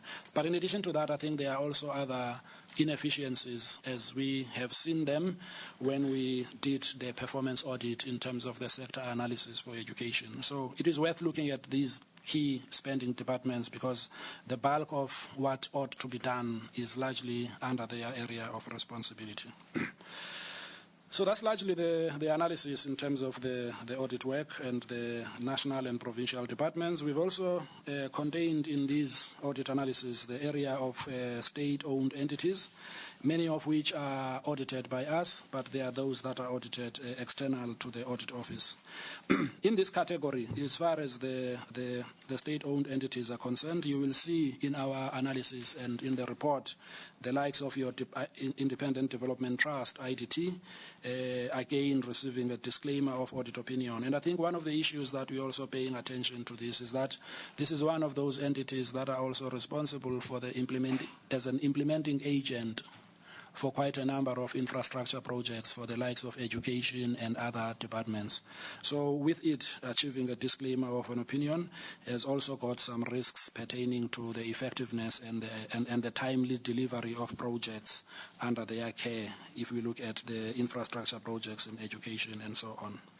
Again, the South African Post Office, which we also audit, as well as the SABC, again received qualified audit opinions in respect of quite a number of areas of financial management, as well as the issues of accurate reporting and compliance with legislation.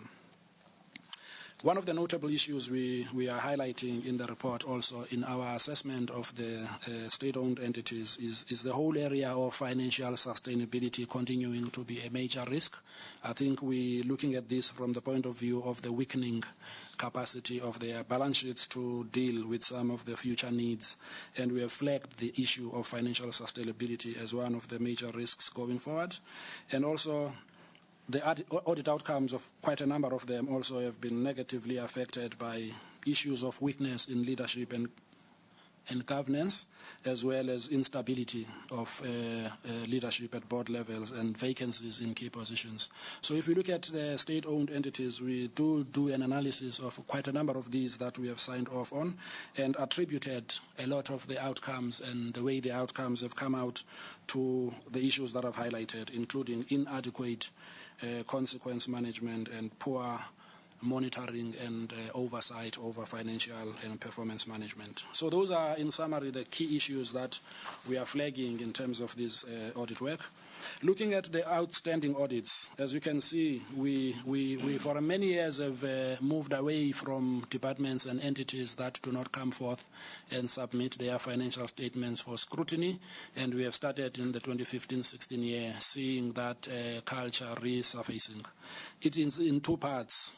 One part of it has been departments that have struggled with taking on the responsibility to implement projects and programs that were already identified as far as financial management disciplines are concerned, and they were late for financial submission practically. But there were those that also had major disagreements with the auditors, which we accept because in any audit environment there's always a view between the auditor and the auditee. And there was also an extreme situation where some were prepared to live with their accounts the way they were, to the point where they had not yet submitted their annual reports. So we are flagging this matter because it could potentially reverse the gains that have already been made insofar as progress on accountability and transparent reporting is concerned. The quality of annual performance reports, we have seen an increasing trend in the sense that we're now sitting with about 65% compared to 61% of 2-3 years ago of departments that are producing annual reports that are reliable and credible, and we are noting that as a key issue that needs to continue to be encouraged.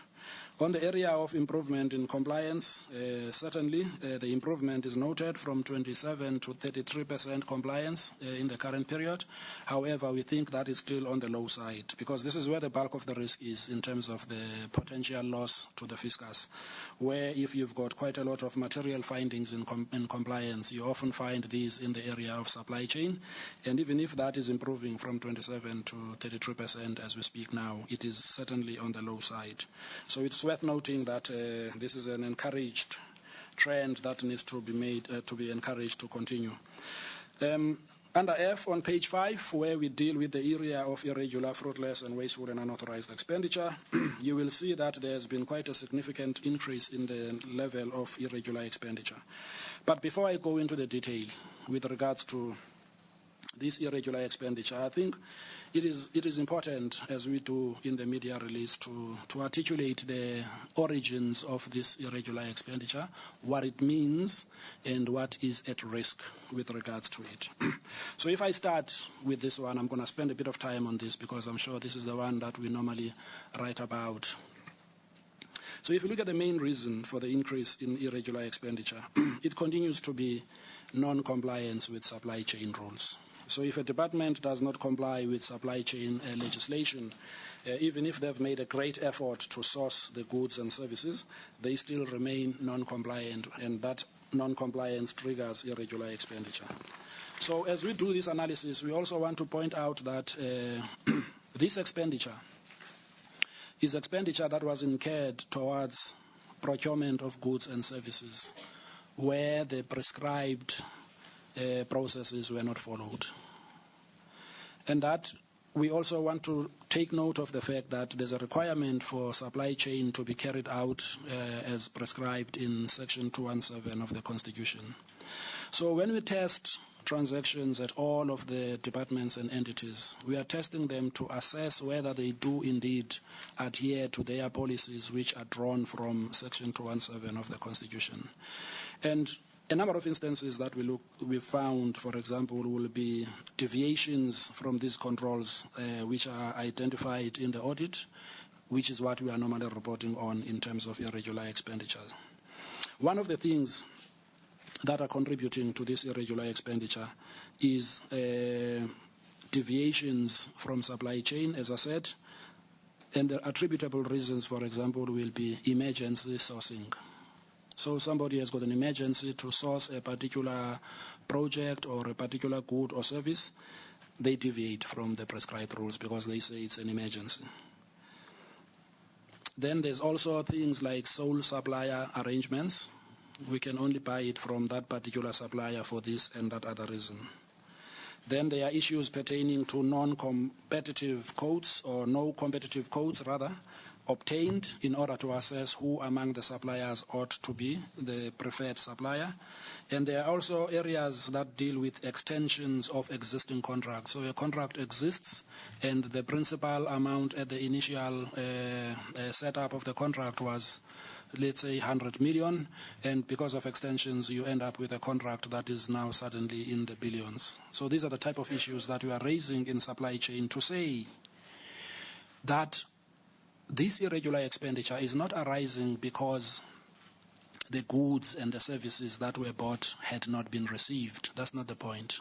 The point is a litany of these things create doubt as to whether you paid sufficiently competitively for the particular good or service that you paid. Because without adhering to the requirements of supply chain, you may have received what you intended to get, and we have confirmed in terms of this audit as well, that if you look at the transactions that have fallen foul of irregular expenditure, we've actually followed up through the audit work and ascertained that about 89% of that total irregular expenditure, in fact, the goods and the services were received. But what still remains is whether you paid a competitive price. If you had advertised, if you did not extend, could you have got that particular good or service from a competitor who will charge you potentially less? And the reason we are flagging this also is, if you look at some of the stuff in the report, it also talks to potential conflicts of interest in some instances, where people who may have a shareholding in a particular company or who are trading as employees in the state could take advantage of this environment in terms of irregular expenditure. So the bottom line in terms of this is that this is an area where potential savings could be made if insistence on the compliance with the regulations could be put on the table, because there are all manner of justifiable reasons that people put across, but the bottom line is that we still none the wiser as to whether we have value for money for what we bought. But the bottom line is that we want to say, if you look at this 42.3 billion of irregular expenditure arising from procurement, it's not like there was a payment and nothing put on the table. That's why we are saying 89% of these transactions were actually in respect of something that was bought. If you take an example of one of the stuff we read in the media where there was a class that was hired, for example, for a function, and I think the number was revolving around 250 rand per class, that's the type of stuff we are talking about, because it's unlikely that you'll have 3 suppliers who are supplying a class for a function for that amount. It must be some reason why that particular supplier was preferred other than having to get it. Because it's a hired class, you'll return it tomorrow when the function is over. These are the type of issues that you are referring to. As far as the area, so when we look at irregular expenditure, I think we want to assert the view that there are a number of instances that require the attention of leadership in the institution to take the next step. And the next step is to investigate the origins of this environment that creates irregular expenditure. Is it something that is happening because people have got limited capacity to implement policy, or is there deliberate intent to not implement the transactions in accordance with supply chain so that they can find ways to achieve another objective with the monies that are expended towards goods and services? So we are putting this matter out so that, as I say, there can be the next step that is taken. If necessary, it must attach responsibility. One of the things that comes out when irregular expenditure is investigated is either it gets condoned by those that are charged with oversight because they believe that the deviation was necessary under the circumstances, and they think they have the necessary compensating controls to prevent any abuse if that was supposed to be the risk. Secondly, if it is found that there was potential abuse of this irregular expenditure, it is instances like those that they need to be handed over to law enforcement agencies for further investigation in order to attach responsibility for it. What you are saying in the report in terms of lack of consequence, these investigations do commence in a number of instances, but they never get to fruition to the point where you can see the final outcome. So there's a long-winded process that is triggered, which is meant to address these instances, but in most instances they do not get concluded expeditiously. The area of fruitless and wasteful expenditure, again in the report we're seeing a trend in terms of this, where this area of fruitless and wasteful expenditure is also growing.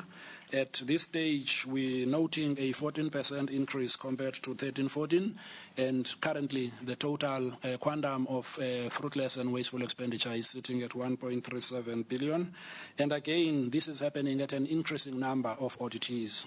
Now, the area of fruitless and wasteful expenditure, if I can simplify it, it's almost a situation where there's a particular official, let's say in a finance department, who is assigned the responsibility to make sure that the VAT account is paid at the end of the month. If they slip up on it every month, there will be penalties that are paid. Now, the point we're making is the inefficiencies in the administration, as well as the lack of supervisory controls to make sure that programs are implemented as designed, creates an additional cost burden, because those interest charges, as well as those penalties, as well as issues pertaining to goods and services being bought but not used, is a combination of things that collaborate towards irregular, or rather fruitless and wasteful expenditure. And we think this is low-hanging fruit. It is issues of discipline in the system that can be prevented or avoided. And I think there's quite a significant amount of money that can be saved, at least in that environment. It is different from the irregular expenditure, because with irregular expenditure, you are still dependent on, must I go ahead and perform an investigation to understand whether indeed there are significant losses, whereas with fruitless and wasteful expenditure, as it speaks for itself, it is fruitless and it is wasteful.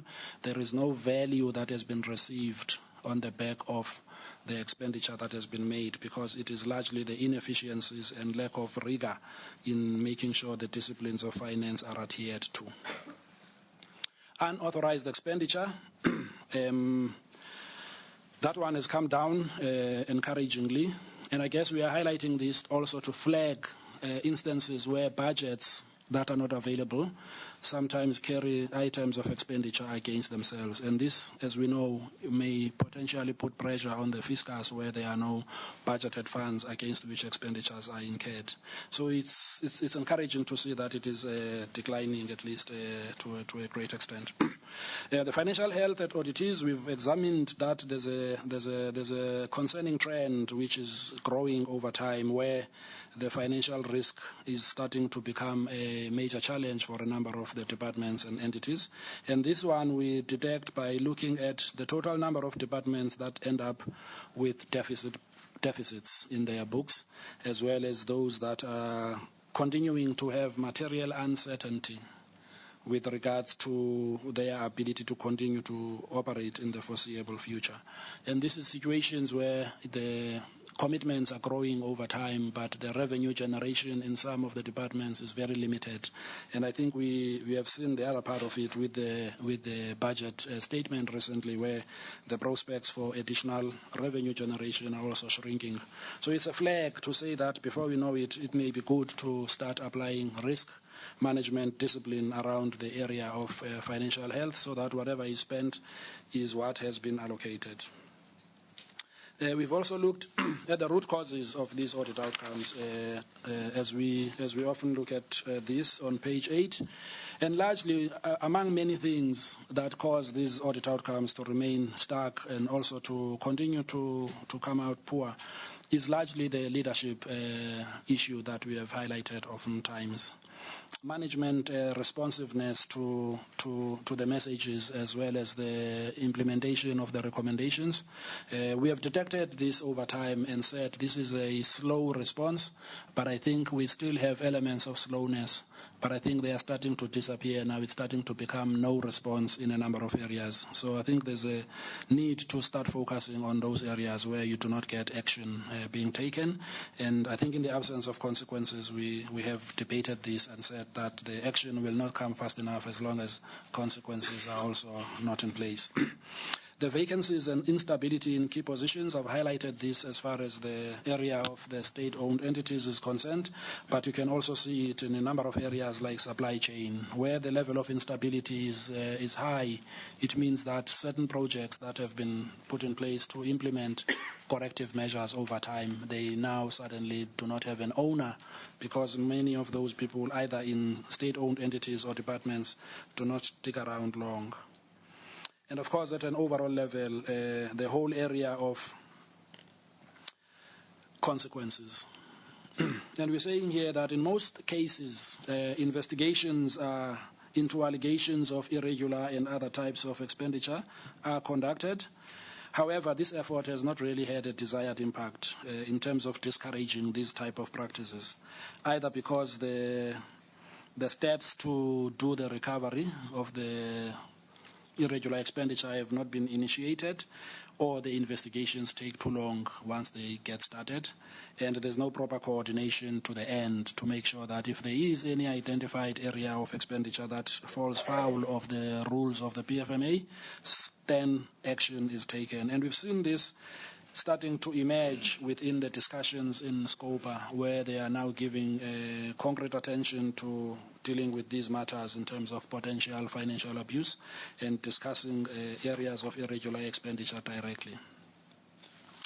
So overall, and in summary, we have a mixed bag of audit outcomes where there are notably some improvements, but the conditions, I think, that exist in the internal control environment are also largely what is a contributory factor to the stagnant position that we are witnessing in terms of the provinces as well as some of the national departments. Just as an overall concluding remark in terms of this, we've looked at some of the important issues that I think we need to isolate when we look at these audit outcomes. And there's a particular formula that we are looking at here which deals with what is it that creates the prevalence of conditions for corrupt activity, in essence, and fraudulent activity in environments. And this is based on researchable stuff that has been done over many years in different places. And what this formula says, if you look at it there, it says that C equals to M plus D minus A. And what we're saying here is that if you look at C, C will stand for a fertile environment for corruption, if you look at C as corruption.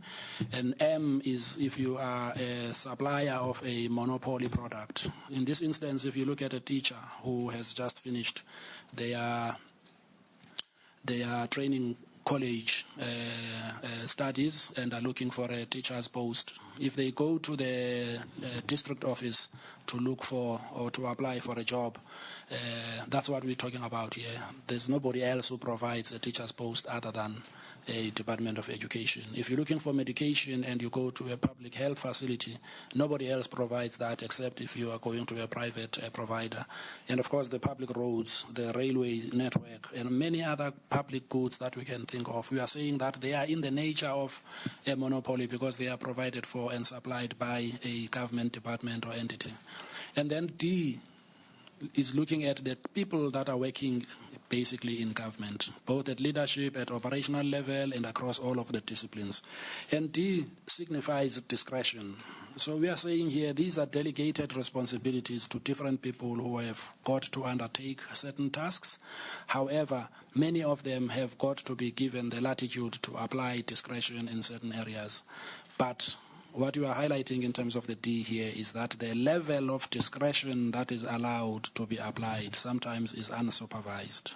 So this D represents unsupervised discretion in the implementation of various programs, in the creating of or implementation of policies, and A represents accountability. So if I go back to that example of that teacher who's looking for a teacher's post, let's say that teacher is sitting at M. They are desperate for this teacher's post, but they know there's no other place that employs teachers who've just come out of teachers training college. And then they meet this official at the district office who says that if you submit your forms and give me, in addition to that, an amount of 5,000 rands as an example, you will get an allocated post to a school. That is the level of discretion we are referring to here, that this teacher has got discretion to ask for a 5,000 rand bribe, and there's no real accountability in the system to oversee their activities. If you've got an environment like that where this person can run away from you potentially, and you've got this unsupervised level of discretion in deciding whether to allow this person a teacher's post on the back of a 5,000 rands, and there's no accountability, you're bound to have a corrupt environment in that instance. And if you look at it from a supply chain point of view, looking at that same example again, you are allowed to procure goods and services within certain defined rules and limits. But if you are going to allow your own discretion and decide that we are not going to call for a submission of tenders for potential suppliers, that's where you've applied discretion in terms of breaking the rules. And if there's no accountability that resonates with that environment, the chances are that you will continue to do that in a corruptible environment. So that's what that formula says. It says that there are two things that can be controllable if you look at a financial management environment, is the extent to which discretion is allowed to be applied in a number of instances without proper supervision. And when you know that there's no alternative for sourcing this particular good or service, you're bound to go get it from that public sector institution, regardless of whether you like it or not. So that's really what the essence of it is, to say that ultimately when you look at all of these audit outcomes, there's a prevalence of conditions that indicate that if we do not address the issue of uncontrolled discretion in applying policy and there's lack of accountability, the chances are that the derailment of the programs that are meant to be achieved with these funds will continue to escape. And lastly, we perhaps felt that when all of it is said and done, in terms of what is it that we need to achieve and get in terms of the finances, we are looking to the Sustainable Development Goals, among other things, as the key outcomes that all of these monies that are budgeted in various departments are meant to be working towards achieving. Whether you're looking at it from a water and sanitation provision, whether you're looking at it as a basic education, health provision, job creation, the environment, all sorts of these things, ultimately, if these controls are put in place, we think that fundamentally they need to be translating to those things which, as we know, are also in our own national planning documents. Let me leave it at that, Program Director, and say thank you very much for your attention. Thanks, AG. Colleagues will now take responses from the AG's guests. They'll tell us how do they see the report from the oversight point of view. We'll start with Honourable Smith.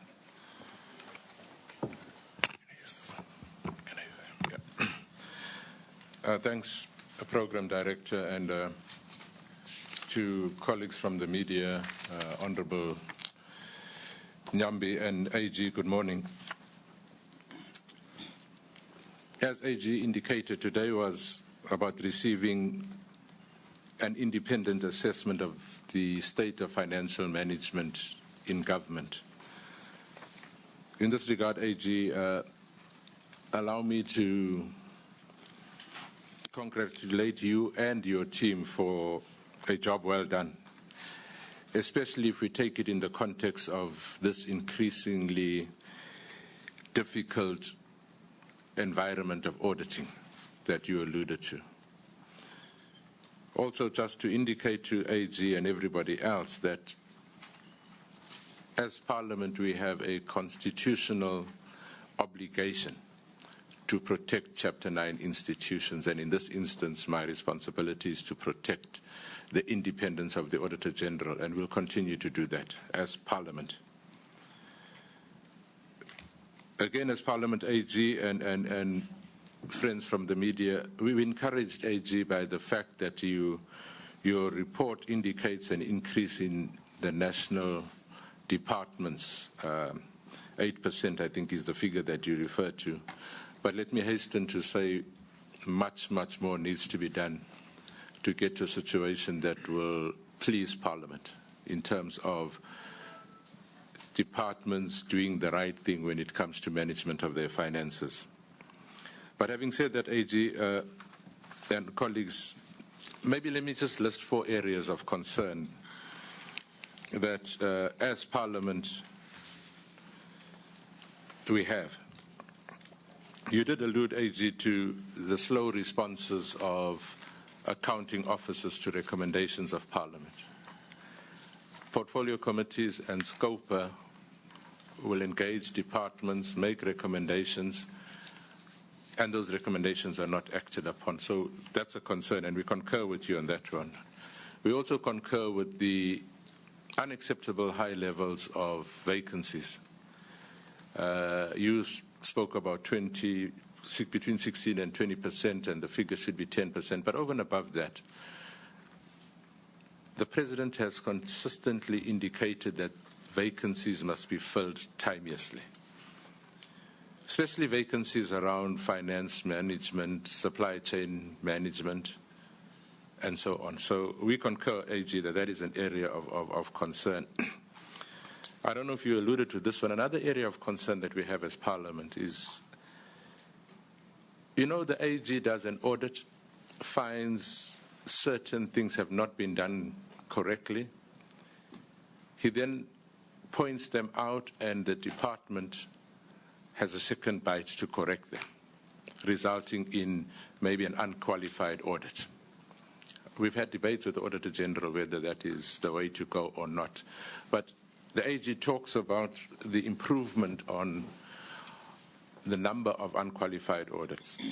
The reality is, if the AG hadn't done the initial identifying, that figure of unqualified audits wouldn't be as high as it is. And it's something that I think we need to look at.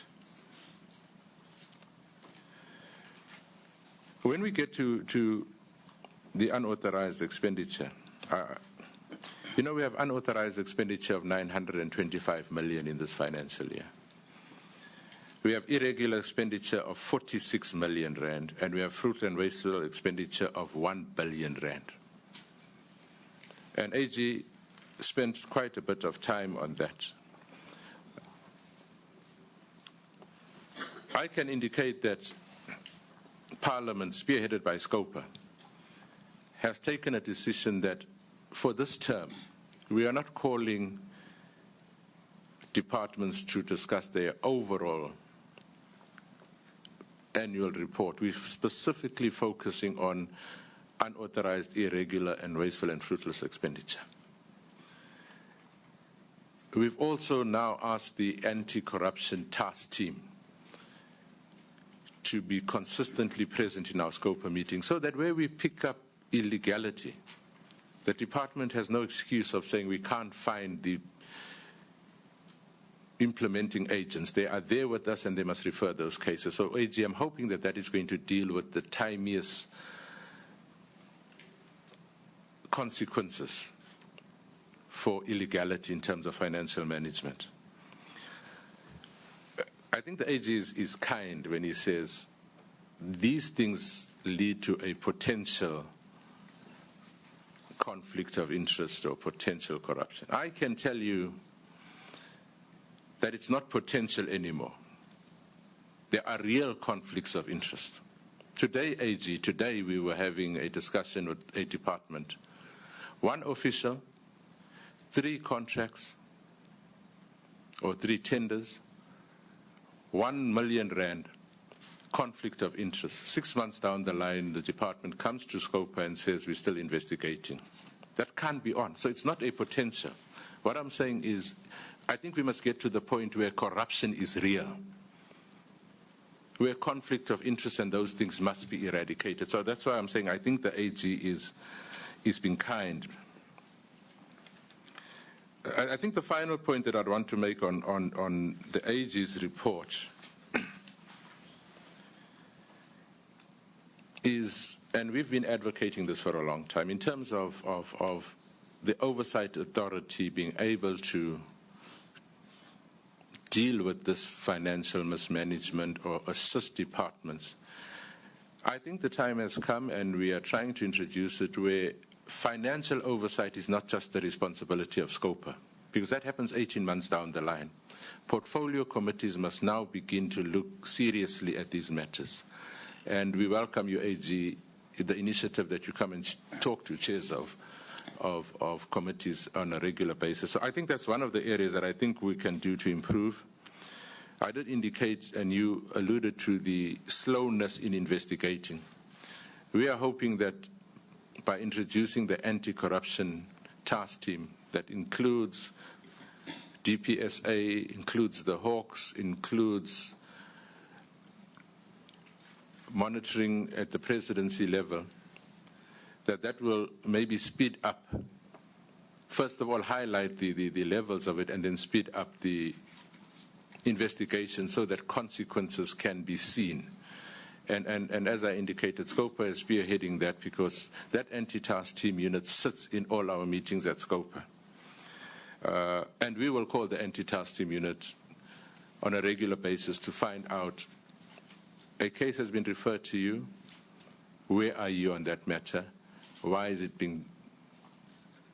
taking you so long? Or where are you on that matter? And who has suffered the consequences? So we're hoping to fix that up.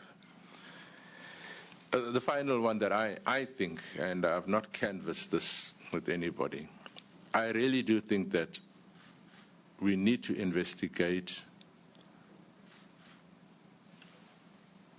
the powers of the Auditor General. It's a Chapter 9 institution.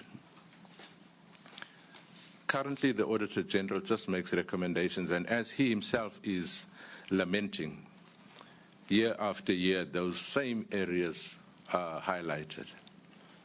Maybe we should look at it in light of other Chapter 9 institutions whose recommendations are a bit stronger, so that it doesn't just become a recommendation that is dependent on the accounting officer or the executive authority in terms of whether they want to implement it.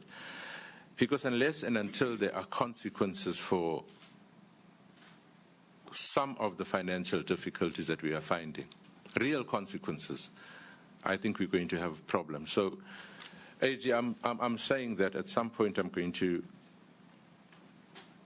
lobby certain people for us to maybe look at strengthening the powers that you have currently. And we can do that as the Committee on the Auditor General's COAC. So those are the type of things that I think we need to do. But overall, AG and friends from the media, we're hoping that things will get better as we go along, because more and more people, or certainly departments and portfolio committees, are understanding the importance of us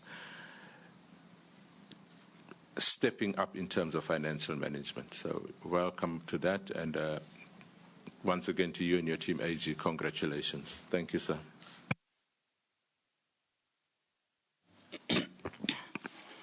Thank you, Program Director.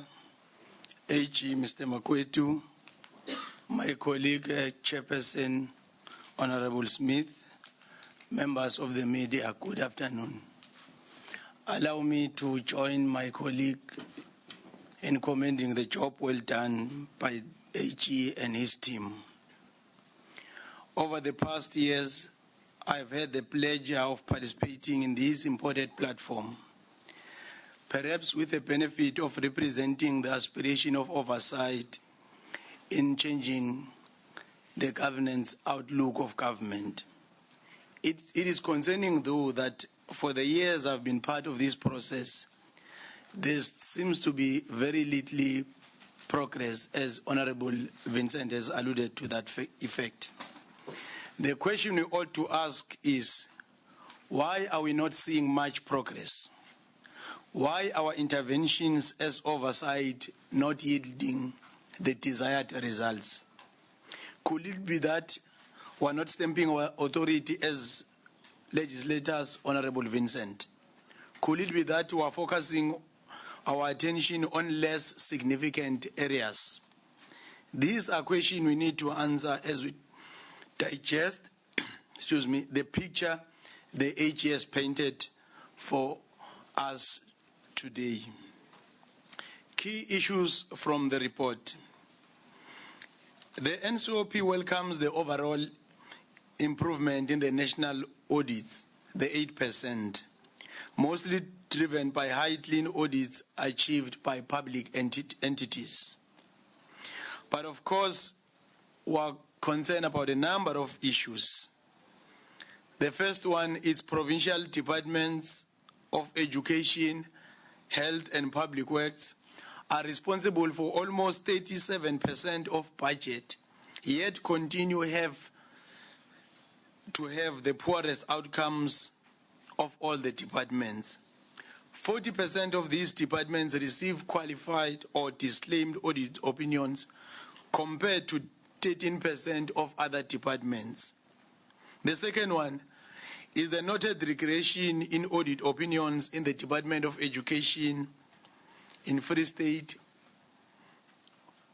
again Free State Public Works, and 2 health departments in Northwest and Limpopo province.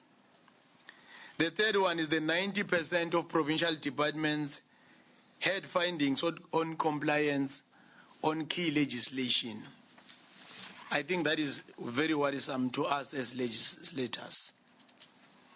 The other issue is the 80% of provincial departments had findings on the quality of their annual performance reports, and the inability to adequately define and implement basic controls, as the AG has alluded to that effect. The last one is the poor audit outcomes of sector departments, which has a negative effect on accountability and service delivery. AG and colleagues, it is clear that we need urgent oversight muscle to circumvent the governance challenges highlighted in the report and also highlighted by my colleague, Honorable Vincent. It is urgent in the sense that these audit outcomes has been stagnant for a while now with little consequences. No wonder, Honorable Vincent, you are touching the issue of the powers of this Chapter 9 body. In this regard, Parliament needs a concerted effort of all committees that will focus on the following issues. The first one, we will process this report through our relevant select committees in the first quarter in 2017. We will collaborate with both National Assembly portfolio and provincial portfolio committees to address negative outcomes of provincial sector departments, health, education, and public works.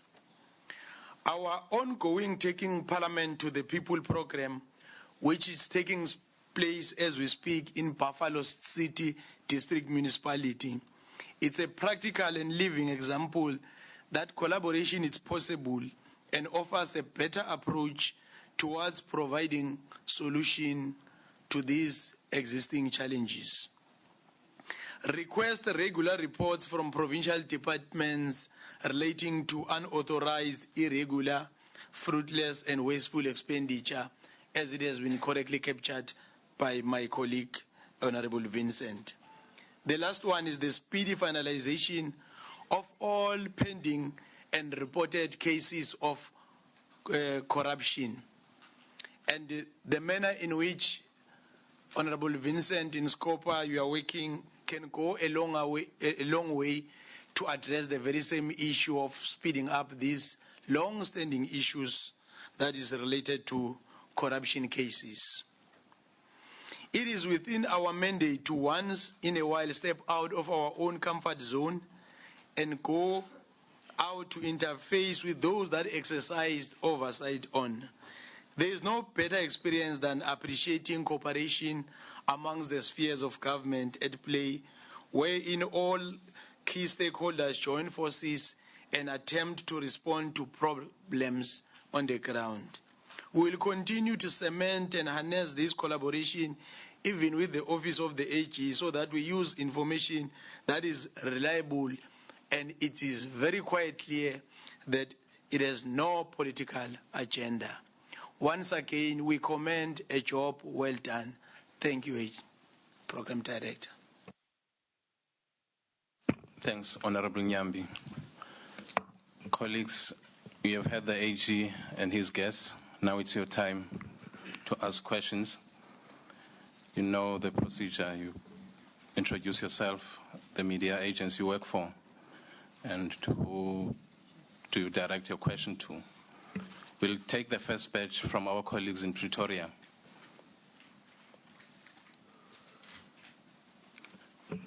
Pretoria, do you have questions? Yes, there are 3 questions in Pretoria. Okay, go ahead. Antoinette Slabbert from MoneyWeb. AG, the increase of 80% in irregular expenditure, I find it shocking. It's the 46 billion. I think we could have built another 1.5 times the Gautrain transport system. I just want to know, are you shocked about this? And then the financial health of auditees, 76% of departments and 39% of public entities, they are concerning or require intervention from a financial health point of view. Is there a direct link between the higher level of irregular expenditure and the bad financial health? Thank you. Next question. Yes, AG, that's Bernard from TNA Media. 27 audits were not completed in time, plus the 18 of which were still in progress by the time you compile this report. And when you come to SOEs, you only audited 10.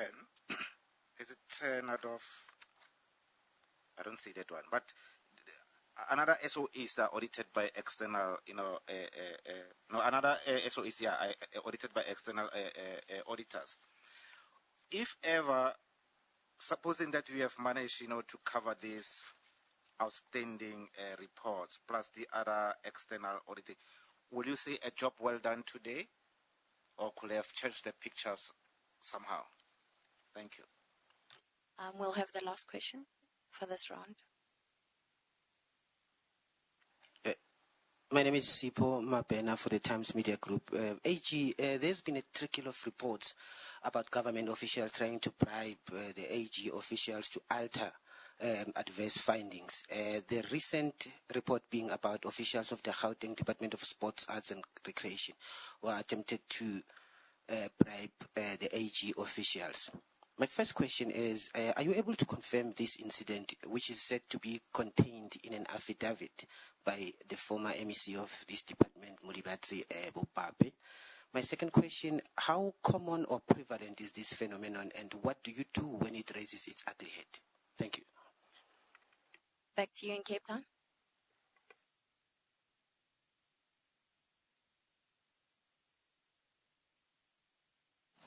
Thank you very much, Pretoria. Let's start with the 80% irregular expenditure. You will note in that irregular expenditure section, as well as the schedule that we've got there, that there's a significant contribution to this irregular expenditure by the Passenger Rail Agency of South Africa. And I think that's probably one of the key attributable reasons to this major increase. And I think, as we all know, there are still quite a number of investigations that are taking place in that environment. Number of external agencies had been assigned to attend to that matter. So we really are highlighting stuff that has surfaced over the past year, particularly with regards to the PRASA environment. Past 12 o'clock, this is your midday report. Good to have you with us. Live there from Parliament, Auditor General Kimi Makwetu briefing the media on the audit results of the national and provincial departments and entities for the 2015-2016 year. A lot there on SOEs, the state of SOEs, as well as just the number of clean audits that he says have improved over the past 3 years. So we'll bring you more on exactly what came out of the Auditor General's report there. Let's get straight